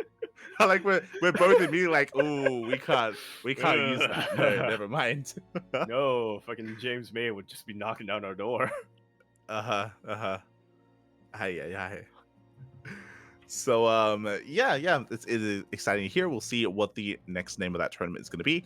But yes, next week we have the World TV Monday. We have the Code for Giants Cup, which is a Brazilian only bi-weekly tournament. We have the StarCraft Evolution League, and of course the next Sparkling Tuna Cup as well. So plenty of open cups there. Once other events become available, we will be sure to fill in. I just realized as well that we were actually missing some tournaments that I guess did not occur this week. But the Stormy Cup. Remember in the previous editions we had like a bunch of events held and casted by Viking? Not Viking. Or was it Viking? Yes. Something along those lines. Something like Scandinavian-ish. Mm-hmm. Something along those lines. Yeah, but I guess this week they didn't take place. Yeah, possibly. I mean, we had a couple of other like big events coming in here that did take up the time, or did take up some of our high-profile players' time. So yeah, it's understandable if they were postponing it, as was what we did with SEC, and also what OSC did with their weeklies. Yeah. I mean, if they come back, then we'll inform you of the next events. Otherwise, thank you so much, everyone, for tuning in. Thank you so much, everyone, for watching. Thank you so much, Yaku, for joining me here tonight once again for another PondCast. Do appreciate it. Yeah, great to be here. Glad that I could get updated along with the audience. Let's go. And when it comes to the next time that we see a Yaku cast or a Yaku stream, when's that happening? Yaku, what's going on? We'll see. We'll see. I was gonna say Halloween stream, but I realized that Halloween this year falls on a Thursday, so I'll probably be here in the podcast instead. Mm-hmm. But yeah, okay. We'll play that by ear. I'm expecting to be a bit more busy, is how I'll put it in the next couple of weeks. So I guess that's how I would put that. But if I do end up streaming, twitch.tv/yakuzaku1. Sometimes I also stream on !Discord, which will bring you to the CranKy Ducklings Discord server, where I'm there, Light is there, Kuro is there, everyone's there, and if you're a sub, you can watch me smoach sometimes when I'm laddering or something, and I'm like, you know what? If I have to endure all of this, I might as well make sure I'm not the only one. Sometimes. All the time. All the time. It's all the time. It's just that I don't ladder that often anymore. So. Oh, good. Oh, good. But yeah, definitely check out Yaku's channel. You can follow myself, Light_VIP on Twitch and Twitter. I do stream throughout the week. I was streaming yesterday with some StarCraft, with some Final Fantasy. I didn't stream today just because we were busy just, organizing and creating thumbnails and scheduling VODs, but I should be streaming tomorrow. So tomorrow I should be live on my channel. If you want to tune into me laddering, you can tune into a ladder stream. Likewise, the Smoge is also real, as it always is when laddering StarCraft. Feels bad, man, but you can tune in if you wish.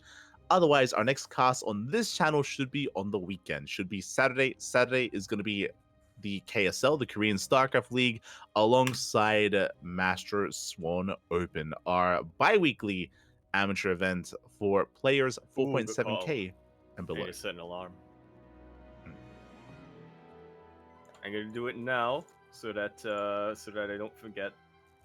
What time is it KSC? It's 6 p.m. KSC, right? I believe so. I'll set my alarm to 1 p.m. KST. Okay. Or a little before 1 p.m. KST. Oh, my phone. Yeah, if you're out on cam, but. If you're out there, if you want to compete, if you're below the MMR of 4.7k, then you can play in our tournament that we're going to be hosting on Saturday. Again, Master Swan Open. Otherwise, shout out to Kuro. Kuro was handling the production. Kuro was also able to give some rough translations earlier from the Infolet League. We were able to fill in the rest of the blanks. Yeah, which there were many of. Yaku. Yeah. Some expert Polish of Yaku the Zaku.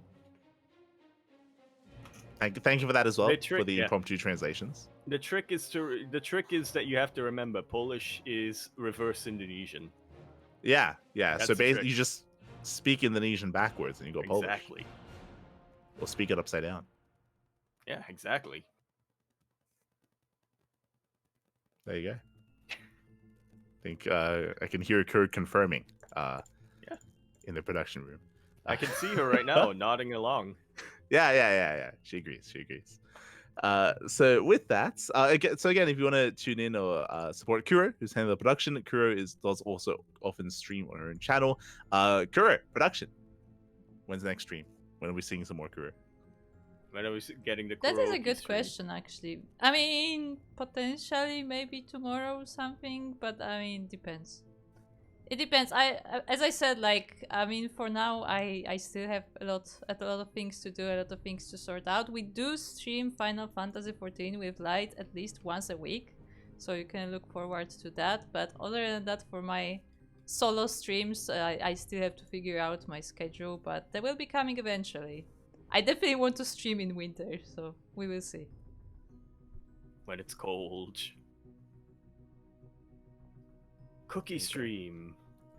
Oh, it's mostly that like in winter it's just dark very early, so you sit at home anyway, so might as well stream, right?